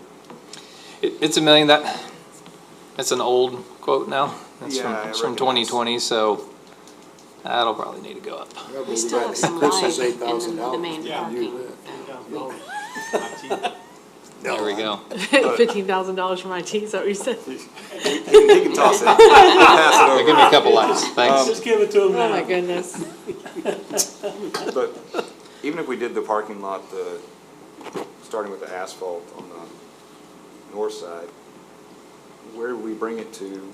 Even if we did it up to the edge of the, sort of this picture here, that would still allow us to revamp and sort of redesign the police and still get some scale. I guess that's, because that's the whole parking lot, right? I mean, granted, old pricing. That's the entire, right. Another That's also benefit with of new doing. LED lights, right? I mean, that's replacing. Right, yeah, the that's whole, replacing, like- you know, you've seen the parking lights Yeah. out there. We did an LED conversion, but I mean, they're old, Right. dim lights. I mean, You always look, put solar. And we would, so if we do the whole entire parking lot, we'll be able to relay all the conduit for new lights. It's aluminum wiring out there, yeah, which has caused costly repair issues when lights go out, because that aluminum's brittle, and it's just a nightmare to work with right now. So it's more than just redoing the parking surface for the entire city hall. It's gonna be the lights included with that as well. so how much would it add to this project? Maybe the complete project plus PD, it's not gonna be adding those two things together. It's gonna be some number between those two. PD is included in this quote right here. PD's included in the quote? Yes. Does that include the gates and all that? It says it, but this is Yes. also an old quote, so I would, It's a very old quote. Fair. yeah. So I mean, if, you know, shooting from the hip here, since it's an old quote, you know, if you made a 1.1, maybe 1.2, maybe 1.2 million for the entire parking lot. So that gets us the whole parking lot, all new lights, a better designed police because we're gonna remove some of this sidewalking and all the asphalt, a better designed police if we're willing to spend the 1.2 And do the whole thing and now. do the whole thing. Right. I mean, I'll say this, the condition of the parking lot now, as far as the asphalt, it's usable. I mean, it could survive a few more years before it's just terrible. We've done some patches of potholes and things like that. But it is coming up in the next few years where we're gonna need to replace it. Sure, and you got that Anyway. drainage erosion going to that drop inlet out there. This door Right right in here. front of the door. Right, yeah, we've got, yes, the storm collection system in there. So basically, the idea is, you know, when we put in the Public Works building, we did all concrete, it was done right. You know, we've converted over to LED lights, and, I mean, they light up the world out there. Personally, I just assumed that we had one uniform project Yeah, I'm kinda leaning that that way. took care of everything that we're trying to do instead of kind of piecemealing it together. I agree. Yeah. I know it costs more, and maybe it's, see, and this is where I always juggle back and forth. You know, I know the condition of the lot out there, so I'm like, I'd like to wait, but I also know the security concerns that PD's trying to address. And that puts a little All more right, urgency Troy, on what it. say you? If this is a project that needs to be pushed to another year, I'm definitely good with that, because I know we have other things that are pressing that need to be funded ahead of that. So, but I'll leave that decision up to you. Is there obvious ways to split some of this costs across budget years? I'm just throwing this out there, I mean, I'm not seeing it initially other than design, because once you start tearing it up, it's gonna be one project. You know, that's the only thing I think of. You could do design first, and then take that design later and fund the actual construction portion. I don't think the project itself is gonna Yeah, I don't. stretch over I'm not years. I didn't think so. The construction Well, aspect that's- of it. We don't want it to. It's our parking lot. That's the whole- Yeah. And it ceases to be one project. Yeah, and it gets, yeah. Well, what's the fencing gonna be like anyway? I mean, it's gonna be your vertical, you know, Wrought iron, metal, right. metal bars. You know, I'll call it wrought iron. It's not really wrought iron, but Wrought iron light. wrought iron light. There you go. Aluminum tubing. Aluminum. Looks like wrought iron. non-climbable. Razor wire, Razor, lasers. So, guard tower. Just so it's not like the border wall, you know, make holes. Is it rated, is there a certain rating for security fences? Is there such a thing? There is, based on material height, and obviously if you put any sort of barbed wire on top. And I'm more familiar with, on the water sewer side of things, you have certain requirements you meet by the state, either you have an 8-foot fence, or if you have a 6, you have to have a strand of barbed wire on top. So there's different security levels. all right, I'm gonna ask you, what would design cost be for this? Let me see. The quote that was in here is 122, about 123,000, Yeah, that's what I was so, gonna look for. yeah. It's a couple years old, too. It's a couple years It old, is. so, The 150, yeah. I mean, if you're gonna do the entire, about Yeah, 150. I guess I'm really leaning with Charlie, maybe some others of Do the design planning this to do year? the whole parking lot. Sort of, we're all understanding next year's budget, we kind of need to make, I don't know what that means, but. But you made a good point. We funded 600,000 that we haven't used. Yeah. No, we only Okay, now funded what happens to 40,000. that? I We mean, only funded 40,000. Right. For the No. cantilever. But we're talking about. This is the request. In the Yeah. draft budget, we're Yeah, requesting we're requesting 600. 600,000 here. I thought you were talking about the project that we approved last year, that was only 40,000. So. Well, let's go back Well, up. let Hang me on a throw minute. It something out here. says So that, if we say we're requesting 600 on the draft budget, would we, I guess we'd just spend 120, 150, 150 to do the design. Just design. 150. Yeah, so you do design phase this year, and then when that final number comes back, we bring it during budget workshop, and then And find that- the funding at that And point. honestly, that's really gonna help narrow down construction costs. Yeah, To have that design finalized. It's gonna make it a lot easier for the engineers to go and get pricing and really narrow down survey and everything else. that they cost need. of construction. Yeah, I know it's a big chunk of money, but I do think, and it's not MDD eligible, so Yeah. we have to pay for it. so then in the description of this, the project was totally $600,000. That was the request. And Joseph's, right, and and we went out through the bid process, but we got no bids. That was for the 40,000. That was for the Yeah, 40. Just the Yeah. cantilever. Cantilevers with lights, that was it. All right. Right. That's what we didn't get from last year. Yeah. So we just release So those funds back so- into, Total scope would be from PD all the way over to the entrance of Public Works, is that what we're talking about? Right where the concrete ends, if it's asphalt, it goes. And it's right at that threshold between the admin parking and the Public Works building. So I don't think we'll lose that tree, but we'd have to widen that area so they could pull out. Oh, and the admin That- parking, make it a little easier to access. Yeah, you're gonna lose some of that grass out there. It depends, we'll have to look Around- at the existing bull noses and see if they need, because you do want protections at the end of your parking spaces, but that would be finalized during design. That's what I'm saying. And you're talking about by the current police entrance there, right? Or are you someplace else? No, right next to the Yeah, building, we're- we Yeah. want to extend it, Yes, right? yes, okay. It's narrow over there. Yeah.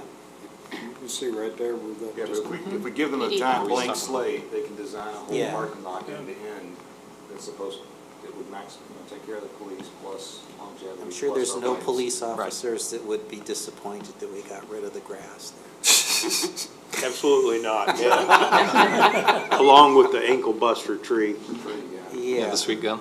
So maybe I propose we do the 150,000, plus tell me what it's gonna take to get rid of the tree. You can go ahead and do that in this budget year too. So we don't lose any. I can get rid of trees out of my operating budget, although I've blown it this year because we took up more trees than anticipated. But I budget for tree removals in my operating budget. Okay.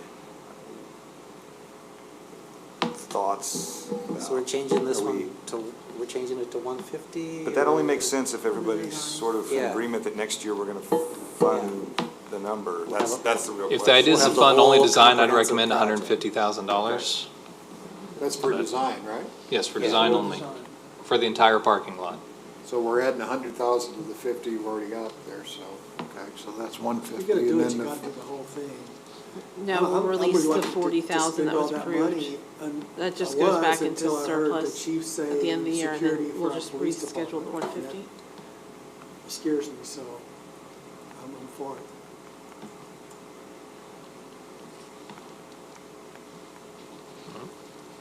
Say that again, Jim?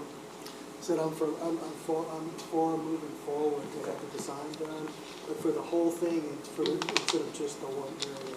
Okay. I'm Reluctant to spend that much money, but thinking about the security for the police, I mean, I think we have to.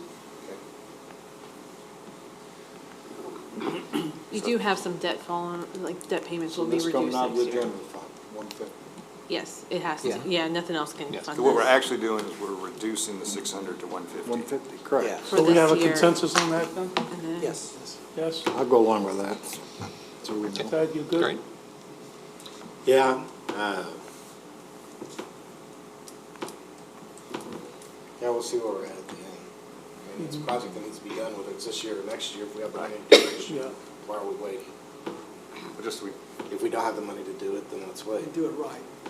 well, that's true, we'll see where we're at. I mean, Yeah, let's find out what we got. We may have extra money. Yeah. We may If we wanna- have it to take care of it, And if we're let's take care of close, it. and if we're If close, not, we can then move push it, it. yeah. Good. Okay. Okay. All right, so the next project is City Hall flooring and paint. Just reduce the scope of this to only areas that the public would access. And There is some, $40,000 to fix some of the old flooring and paint some of the I think that's appropriate. worn walls. All right. But this is gonna take care of the busted tile, but this is only in this public area. Only areas that the public would see. Yeah.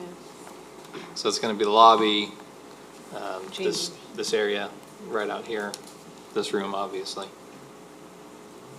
Well, you've been asking for that for a couple of years, too. Well, he just keeps reducing the scope down, so. I'm okay with it. What do I gotta reduce it to get it approved? $5. I'm okay with this. We've got to have a professional image for the public in the public space. So we'll go with that. I don't know. I'm okay with it. Yeah, this building's long overdue for In the, some lipstick, that's for sure. Yeah. on the detail page back there, from A Quality Plus, what was the teal, the blue, the green, and the yellow, and the maroon? What did that all represent?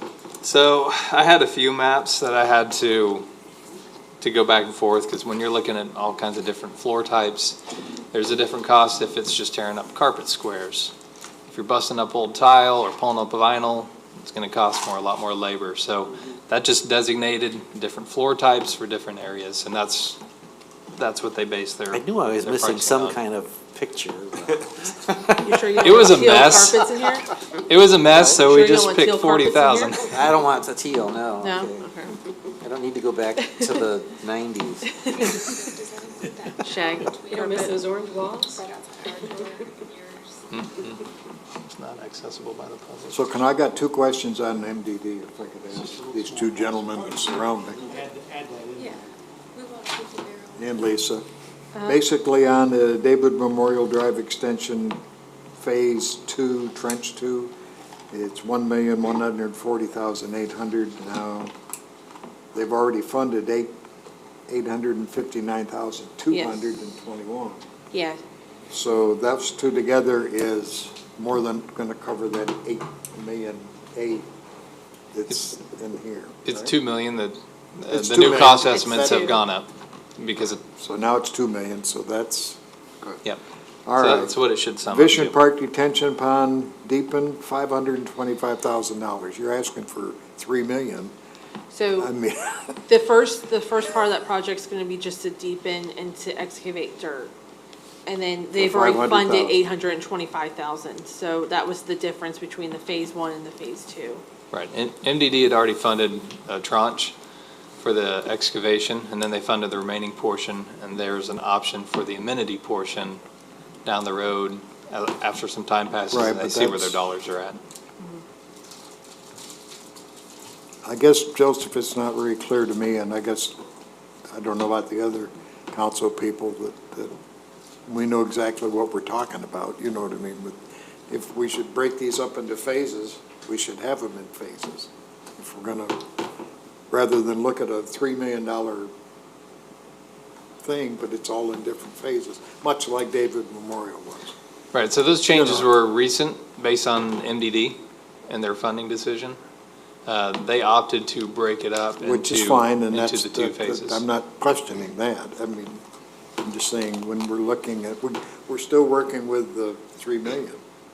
It just confuses me. Yes, at the end of the I day. Yeah, So that's gonna be total The Vision Park cost. amenity is gonna be a totally different bid than the Deepen In because of, cost savings. Yes. Yeah, and our CIP shows that phase 2 and 24. Yeah, and there's an option, if you see, there is an asterisk that says that can move forward based on timelines Okay. underneath there too. All right there. Yep. But in this process, I mean.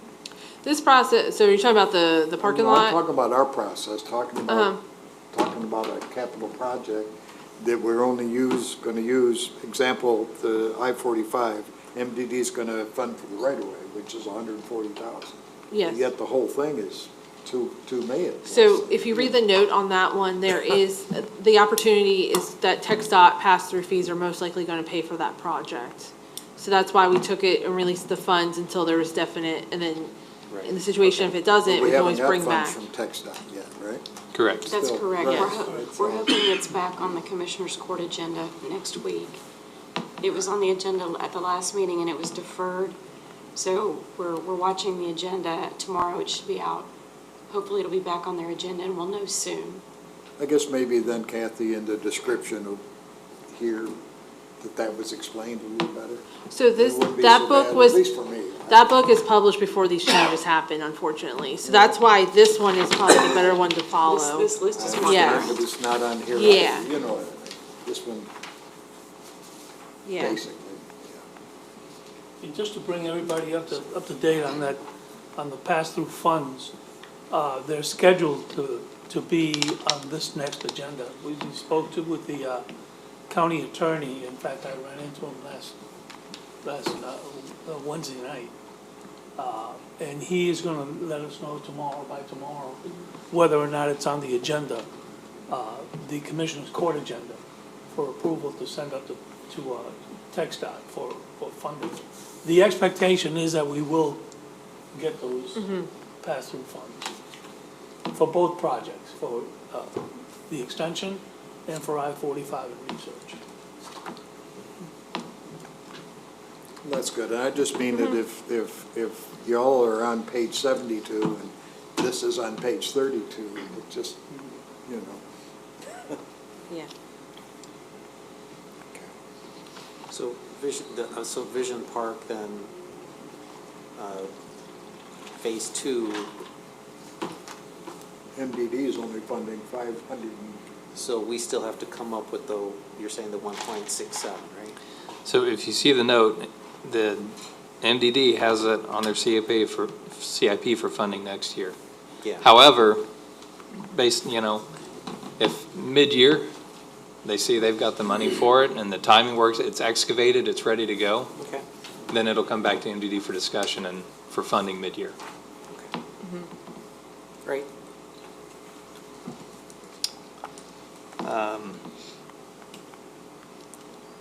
think the next project for discussion is the pool deck rehabilitation. That's ranked number 13.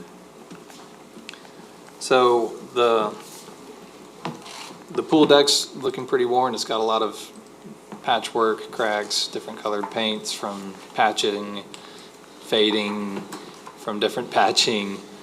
Basically, this $35,000 will go in, put cover over the cracks, make some repairs. I mean, this isn't going to be a full-blown replacement.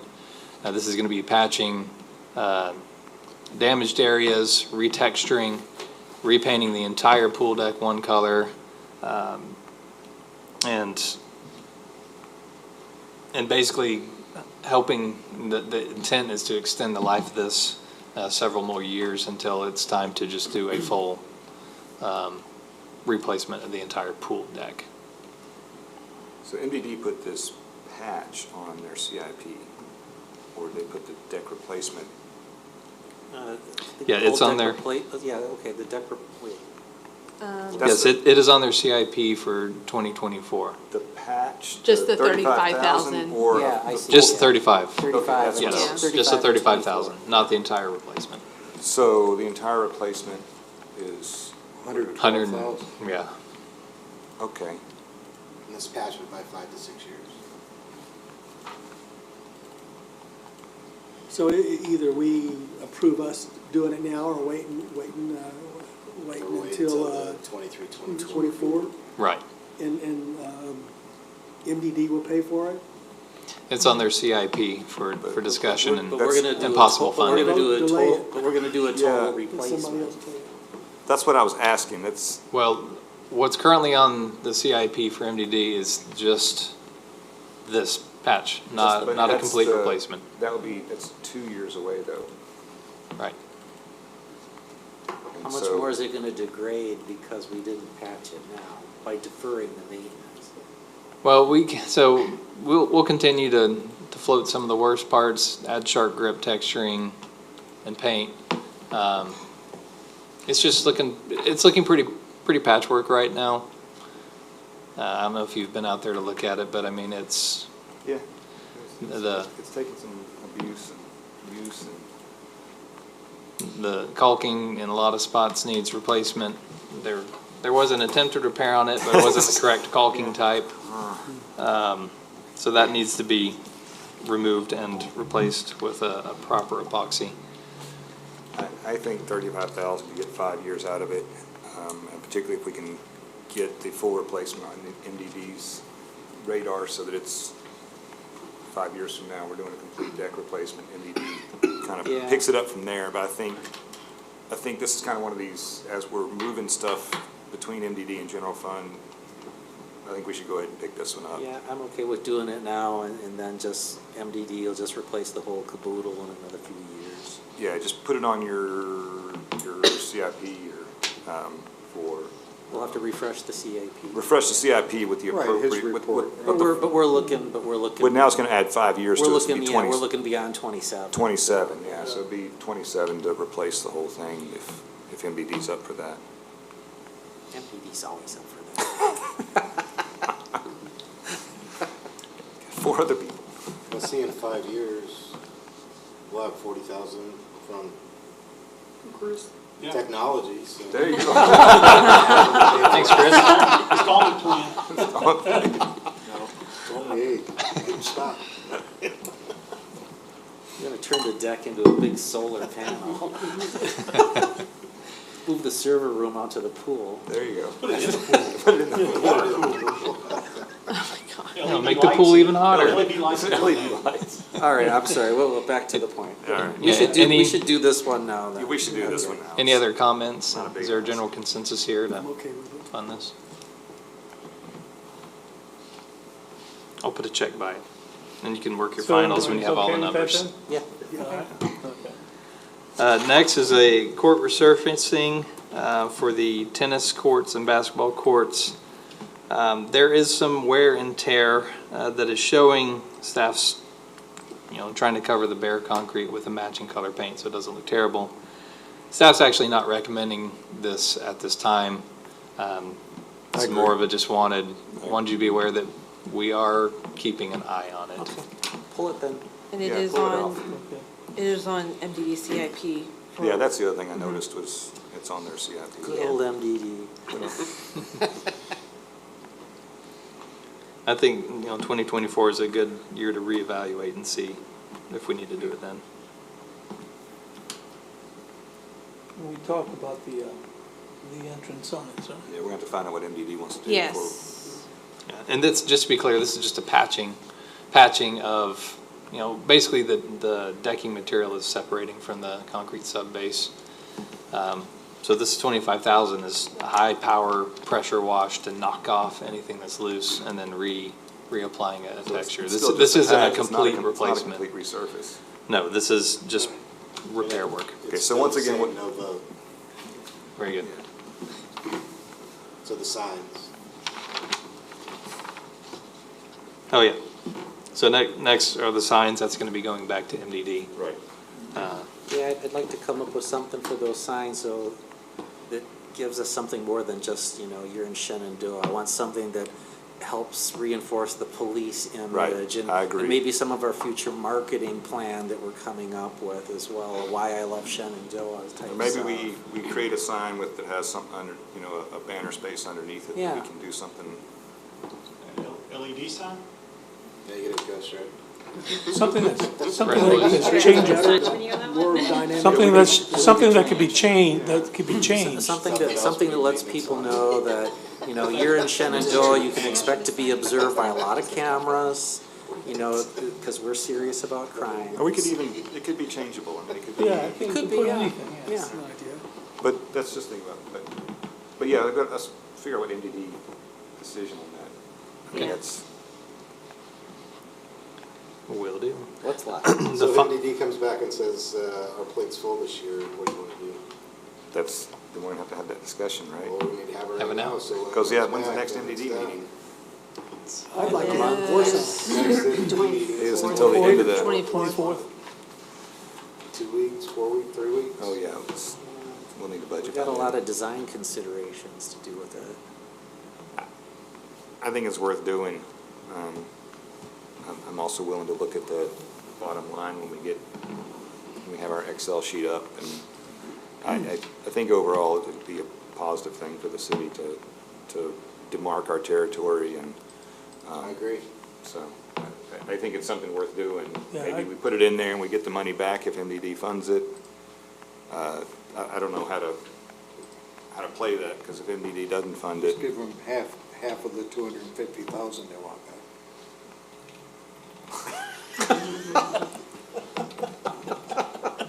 For the water line? Yeah. Say, oops, no, I'm being facetious.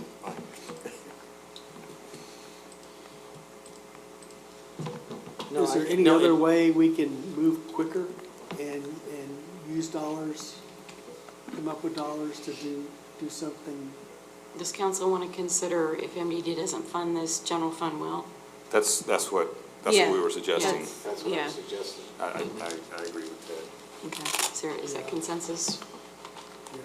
Well, and ideally, like, I just have to have our budget approved by the 14th with the tax rate, so 14th of August? September. Well, we gotta have- Because I have to have everything submitted to the, So we I got have to time. submit everything to the tax assessor by the We're not even the 15th. 14th So of we'll have a day.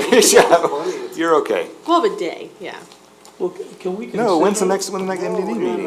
I know, but I mean, like, if you want the final budget document and the tax rate and everything for approval, Okay, but the MDD will meet, yeah. and we'll make the final tax Yeah. document, right? Yeah. Based, it's gonna be plus or minus the sign. Right. Or, Yeah. Can these particular signs be considered as a form of promoting the city? it would not be A it would not be CVD. CVD Yeah, it eligible. sounds iffy. In some way? Yeah.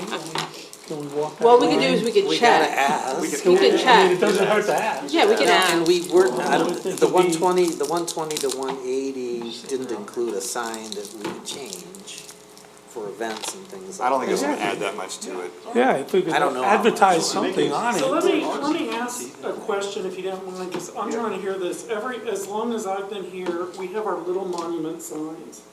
We're talking about two big signs on the feeder, is what we're talking about here. Well, that's what I'm trying to get. I mean, like,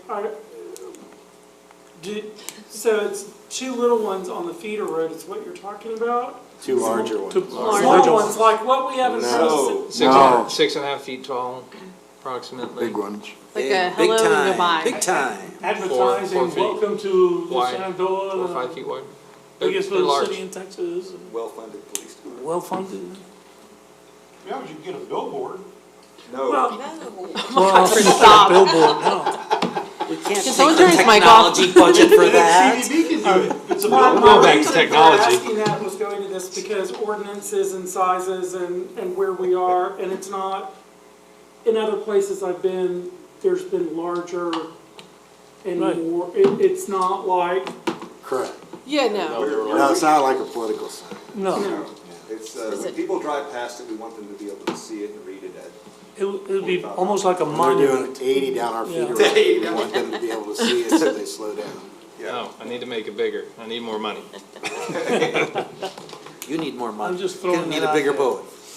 I'm just saying, if you do a billboard, CB can pay for it. We'll just, We don't like billboards. we can double check and then we'll have all Yeah. that by the next Yeah. meeting. Yeah, check. Well, the Okay. 24th meeting. We'll work on that. Are we through? So that's all the projects. Well, There's one last more. discussion. It's, One Oh. more. What? yeah, so the last is utility power, or Oh, I underground power in Yeah, Shenandoah David Valley. Memorial, on This is just a that needs to discussion. be done first. So this is just for discussion only. I'll do a quick summary of the information I have, then I'll kind of let Mike take it away from there.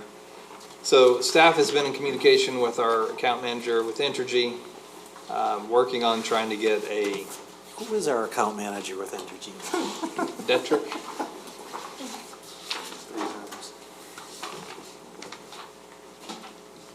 Nobody? His name is Who Detrick. who is Detrick. our account manager for Entergy? right Detrick.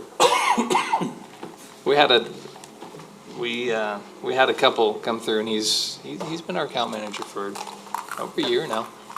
Yeah, we had Doug retired, then Troy? Brittany. Is it Troy? Yeah, Brittany was there for a little while, and then Detrick. It's not Troy. Troy was an engineer? He's an engineer. He's engineer. Yeah.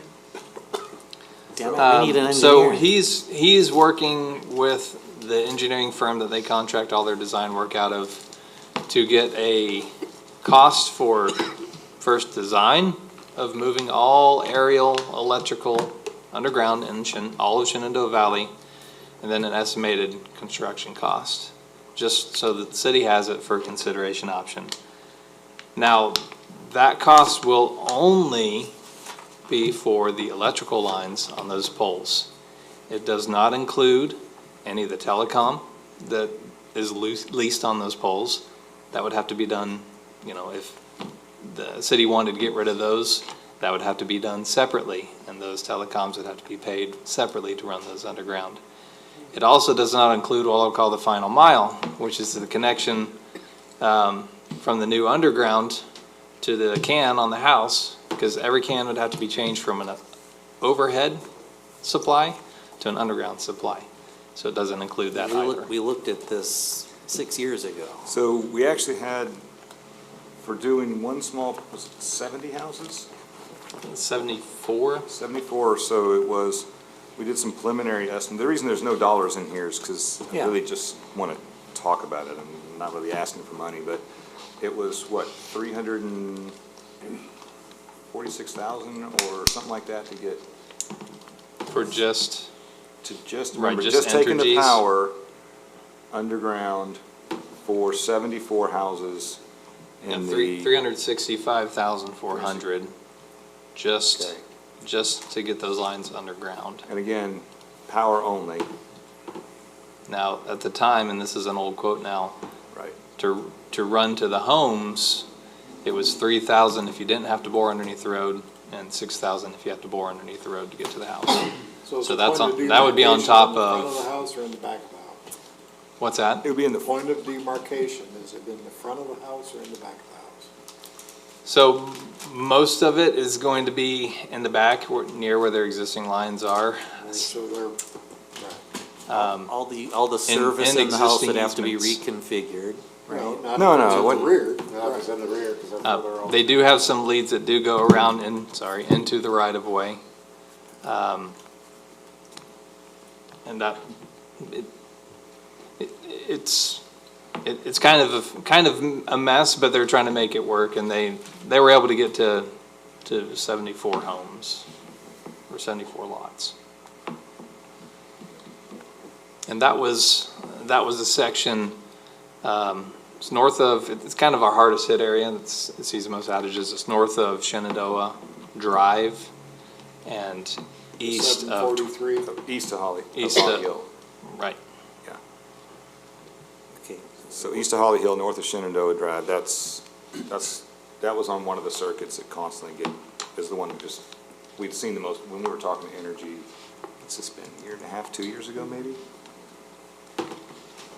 Yeah, It's been a while. That it's been a little while. That cost obviously is old, but that's total hookup, all 74 houses. So you'll have to add Entergy's 360, and then the hookup to each home, that's probably gonna be about 360, so you're looking at. 10 grand a house. Right. So there's that cost. If that's something that people wanted to pursue, it could be one of these situations if you want to start getting some legitimate costs, that we put it on a, not really a CIP, but sort of a CIP plan where you go, over the course of this many years, we've broken it up into chunks and you pay as you go, if that's something we wanted to do. Another thing, Go ahead. yeah, another thing to think about is there are some lines that are particularly ugly and particularly vulnerable. We all remember the dump truck across Holly Hill, so we've got some lines that could be dropped that run north of us, the one that cuts between Tuscany Woods, run that down that drainage ditch between Tuscany Woods and the valley. It cuts across Holly Hill, it cuts across the Holly Hill Trails Park. There are some pieces that might also consider, rather than dropping, because I live in the valley, the lines in the backyard don't particularly bother me. There are some lines that we may want to get underground because they're vulnerable as opposed to an aesthetics. So there's some discussion about, what do we want to look at? And I just wanted to be able to talk about this with everybody. How many homes are in the valley total? 480? So what, 500, 530 something? 501, 501?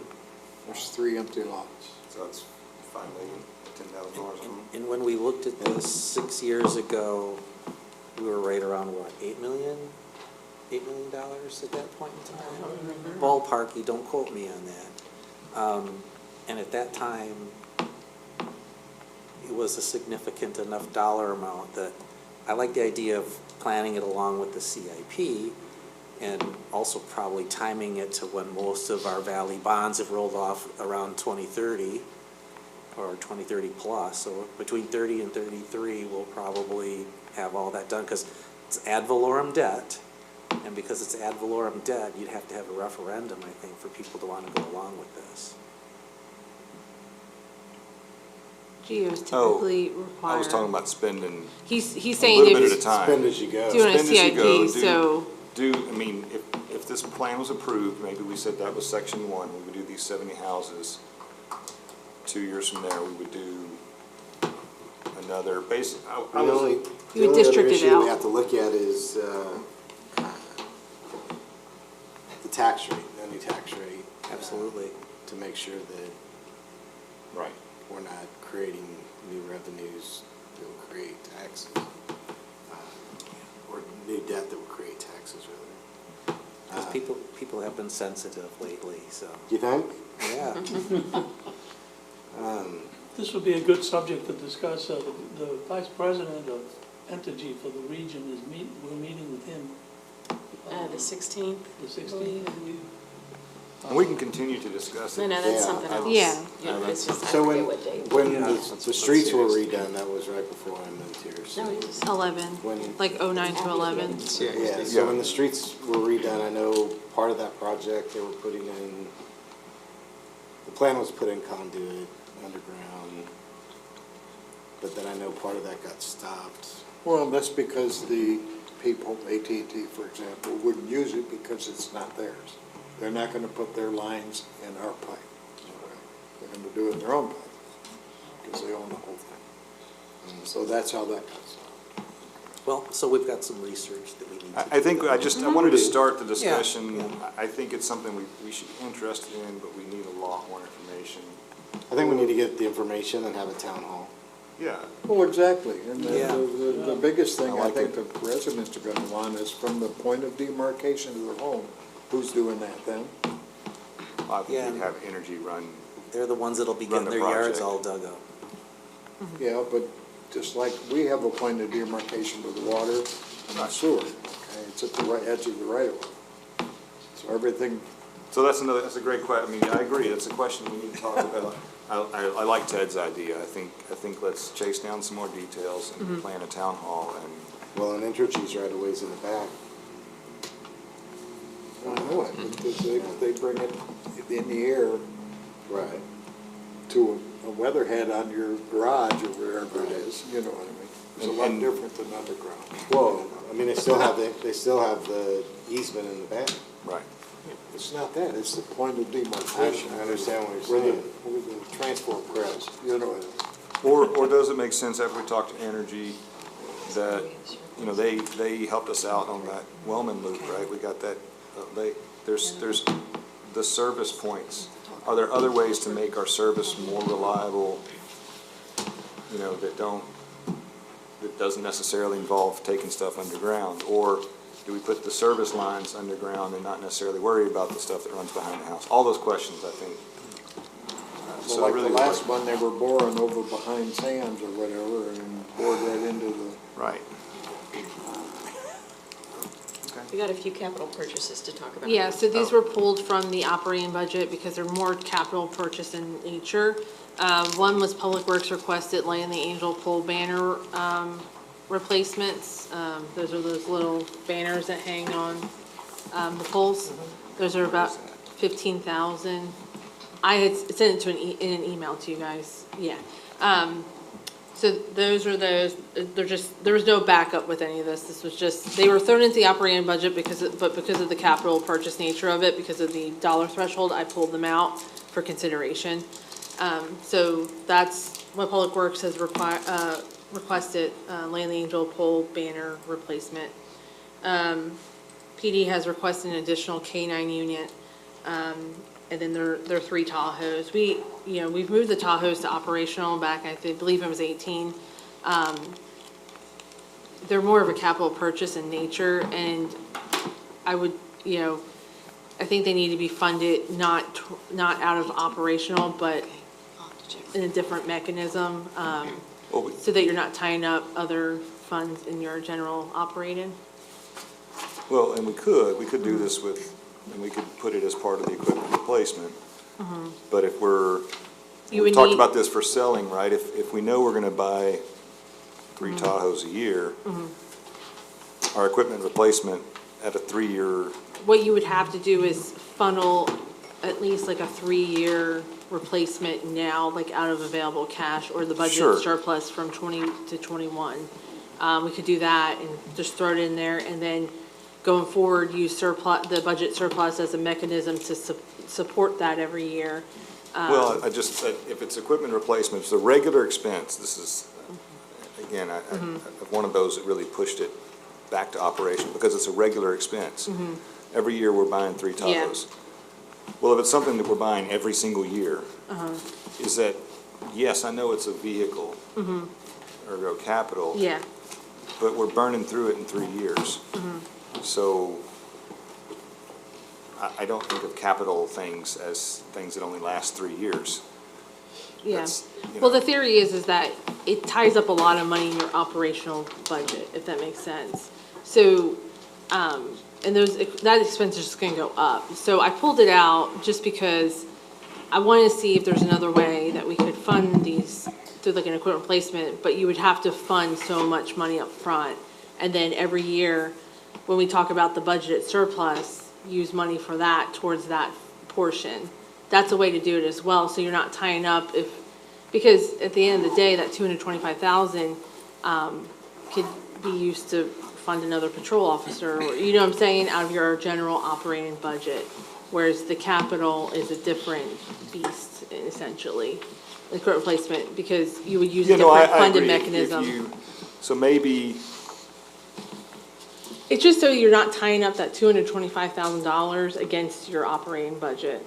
right, and this is probably, you should share the discussion we were having during Yeah. the break about how to handle. Yeah, and 180 we're open to days. options. It's a lot of money to throw in there and tie up.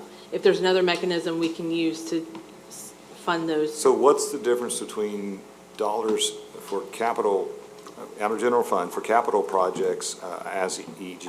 buying the Tahoe versus operationally, is there a real fundamental difference in how that, you keep saying the cash is tied up in buying a Well, vehicle? so your budget has to net, right? So your Right. revenues, you either have to net at zero or positive. Positive, yeah. When you're generating your budget. So that $225,000 sitting in the operational budget is going against your current revenues. Gotcha. Whereas if you were Gotcha. to use I a see different now. mechanism to fund it, you're not Right. relying on current revenues to fund it. So we could hit our budget, we could say, hey, it's all good. We just don't have any money to buy Tahoes this year, so we're gonna reach over to available cash and buy Tahoes, but our budget still looks like it's at zero. Yes. You're just using a different mechanism to fund your capital.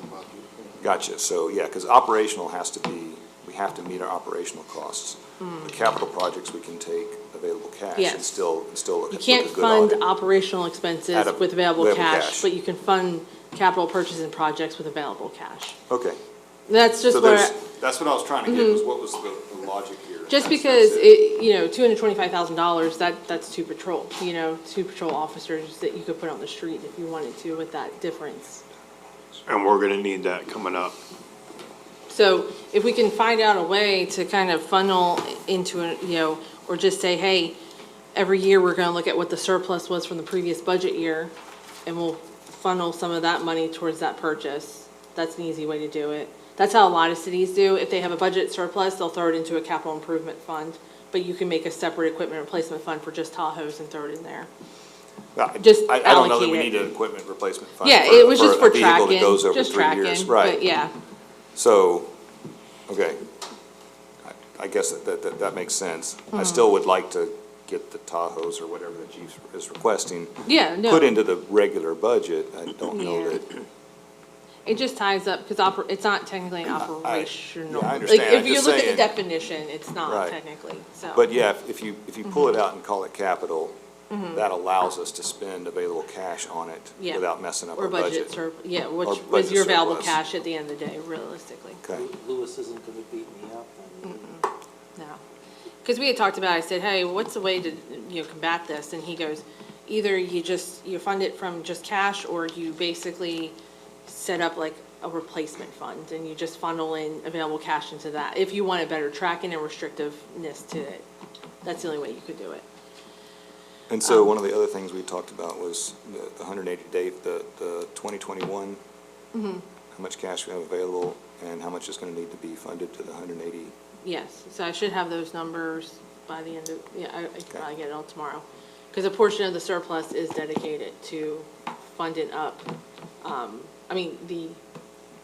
but not the current proposed budget surplus, but the designated budget surplus from the 2021 year will help fund that 180 days. It brings it up to balance. So where are we at right now? Do you have the On, 2021 surplus? it was excuse me, yes, I have it here. I know they're not final One- numbers, so, No, this one is final, because Okay. the budget was done. The audit was done and everything trued up. And Lewis presented it during his presentation. It was $1.2 million. but I mean what I'm saying, it's not, our 180-day number's not going to be final until you go through and Oh, review all these. yes. Yeah. Our current 180 day reserve is 5.1. Okay. Do we need to do, I'm sorry, do we need to do something now to get another vehicle for this K-9? No, we're retrofitting current vehicles. Because I know we had a donor who was gonna pay for retrofitting, just, do we need to So, buy a- I was gonna talk about that, an additional K-9 unit. So do we yeah. need to fund that tonight? No, so we've already done the retrofit on the current Tahoe for the current K-9. So in the budget, Troy is proposing as a capital to add another additional K-9 to help with the offset of the shifts. And we had a resident that said, hey, I want to donate money to the retrofit of the vehicle. He dropped a check off. Me and Bill talked to TML to make sure it was all copacetic, and it is. So that will be designated, that money, to the retrofit of this, for the new K-9 unit. For a second one? Yes, So it'll for be the a second second one. dog we're gonna Yes. get then? Yes. If, Second it's dog? proposed, if we Second- want to do. second dog? Yes, it's Oh. been proposed. All right, so what are we looking at? This is our numbers after our budget meeting today. What am I looking at? Well, You're- one other question, because one of the things we haven't talked about yet was what the county's gonna start charging us for service. So I called down to the budget office, didn't get a whole lot of leeway on that one. Kathy did reach out to someone at the county that she's familiar with. They said that based on the size of our city, it's minimum, right? It's based on population. It's based on population, and our population's very low. They're not gonna charge us for building permits, because we do our own. That's gonna be more, well, that's gonna be more for like your cut and shoots, you know, smaller municipalities that don't have a building, they rely on the county. We don't have an active court, you know, there's stuff like that. So when will we know what it's gonna cost us? So when I talked to their budget office, what they told me was it's still in discussion. Then they wouldn't release anything. So they're in budget workshop right now, so. Well, I mean, exactly, so I mean, they're gonna spring this on all the cities that have already gone through budget workshop, and have already gone through their tax rates, and then we're supposed to do what? Yeah. So I know there's been some meetings with some of the county department heads, and they're advising that it's not going to affect us. Yeah. I know that Oak Ridge met with Sheriff Rand Henderson, and he said that it will not affect us. Well, when is one of them gonna come here and talk to us about this? Once they're done with their budget, Yeah. I would assume. We asked for a fee schedule and they don't have it yet. Yep. They're in their budget workshops. Because I would rather that they face our residents to tell them why their taxes are conceivably gonna go up. Well, they're gonna double, Yes. the double taxation of our residents, yeah. Yes, why I'm already paying for those services and now you want me to pay again for them. So keep, Well, as long as it's not gonna, I mean, Yeah. Yeah, from what her conversation with her contact, I didn't get very far, but, and I guess Troy's I mean, I contact. can reach out to Marquia and talk to him and see what his thoughts are. Yeah. We should have a more firmer answer at the end of the end of this week. After I would the think so. I budget. mean, this is all the information that we've been able to get in the last week. So it's recent, but it's all that we've been able to get so far because as we were told, they're going through their budget process and then they'll have more information for us, for everybody. So basically, once they find out what their shortfall is, they'll go to They'll charge. decide the fees. It's a clever lawyer. so where are we at? We're negative 3,000? Yeah, and I'm gonna relook at the, sorry, wrong mouse again. I'm gonna look at the revenue numbers once again, and then hopefully I have my tax numbers. What's that really small print above the red stuff? That was just the previous, Can you blow that up one more time, please? Yeah. I'm sorry. No worries. Thank you. So really, it's 37,000 we're in the hole. 3-2, this one, 3,200? yeah. Well, that's also not, I haven't put in the pole banners, and then, All banners in. We gotta put the Tahoes in. yeah, and then the additional K-9 unit, when you take out the contribution from, that resident, So 12. it's about 12. Ouch. So entrance signs deferred a little bit again? I didn't put those on there. I just, because I was waiting on MDD. Oh, well, we don't have those, that's Yeah. right. So it's gonna blow up more, okay. Well, we have surplus from 2021 at 1.2 million. We do. So, and we had surplus the previous year of about the Your, same amount. the good thing is that We've your been stretching operational out was the balanced. Golly. It's the additional capital that put it over. Yeah. Your operational was balanced, though. But then again, you don't know what you're gonna transfer into. Well, I once got we get- rid of that. I got rid of the debt service transfer. So all that interest and sinking will go straight to the debt How about service. the 400? Well, that's this. That's those projects right there. That would be what would be transferred into 400 capital project fund. So we'll rerun some of the numbers, we'll get some, because we'll have another sales tax payment by Tuesday, so I should be able to finalize up that number. The preliminary email that came out from the comptroller, it's all up still. Okay. Yeah, so they just don't give you your individual tax payments usually until the 9th or 10th of the month.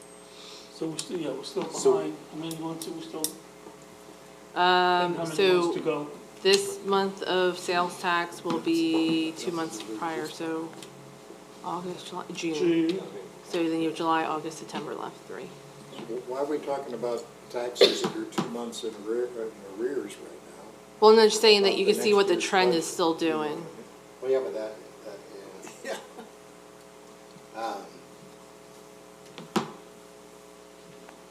Because So, it's based on, oh, sorry. so if we look at just our operating, Mm-hmm. because I don't know where all the other councilmen stand, but I stand pretty much where I did last year with the no new tax rate. Mm-hmm. And so.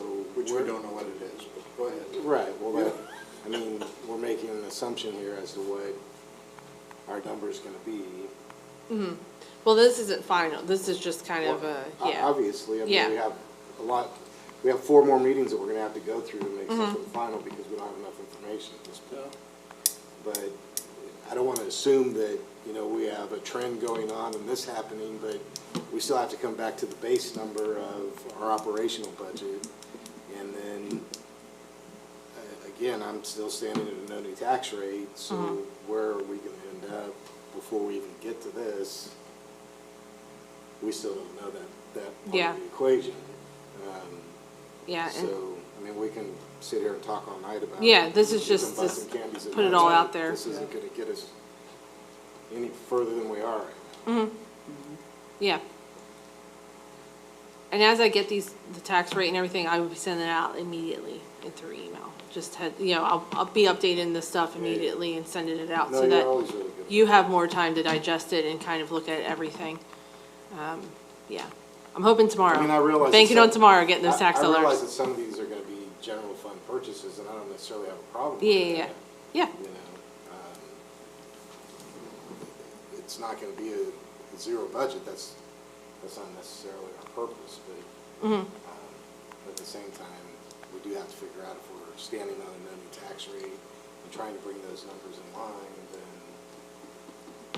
Well, the only way we're zero budget is because we pulled the Tahoes out.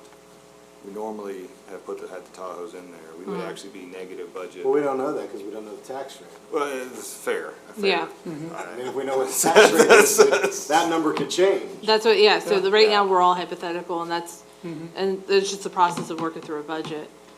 So I think we're done until we get. Yeah, I agree. Yeah, Motion to adjourn. that's fine. All right. So do you want to initiate the second workshop before the next meeting at 5:30, or do you just If want we to have have? the information, yes. Or do you, well, we have to post the agenda, so that's why. Or we can just have a budget discussion agenda Just put a item within the budget budget. discussion. Within the regular council meeting. I don't think we need a whole workshop at this point. Starting at 7, normal time. Starting at 7. Yeah. Works for us. Yep. Okay, that's fine. But yeah, as soon as I get those, I'm hoping tomorrow, she kind of alluded tomorrow, so hopefully, I wake up and it's Christmas morning with tax rate. So, How does the county government turn into the wishing and hoping department? If you get the tax rate and it's not looking like Christmas, then we may start at 6 rather than 7. I would agree with Ted. Yeah. We're gonna have to do some major, no, yeah, that's fine. I'm okay with 6 if we need to. Yeah, Yeah. 6 is better than 12. Fair. Sebastian won't problem. even be here, so I can do whatever. Okay, are we Okay. done with all discussion then? Yep. Good. All right, this session of the budget workshop is closed at 9:37.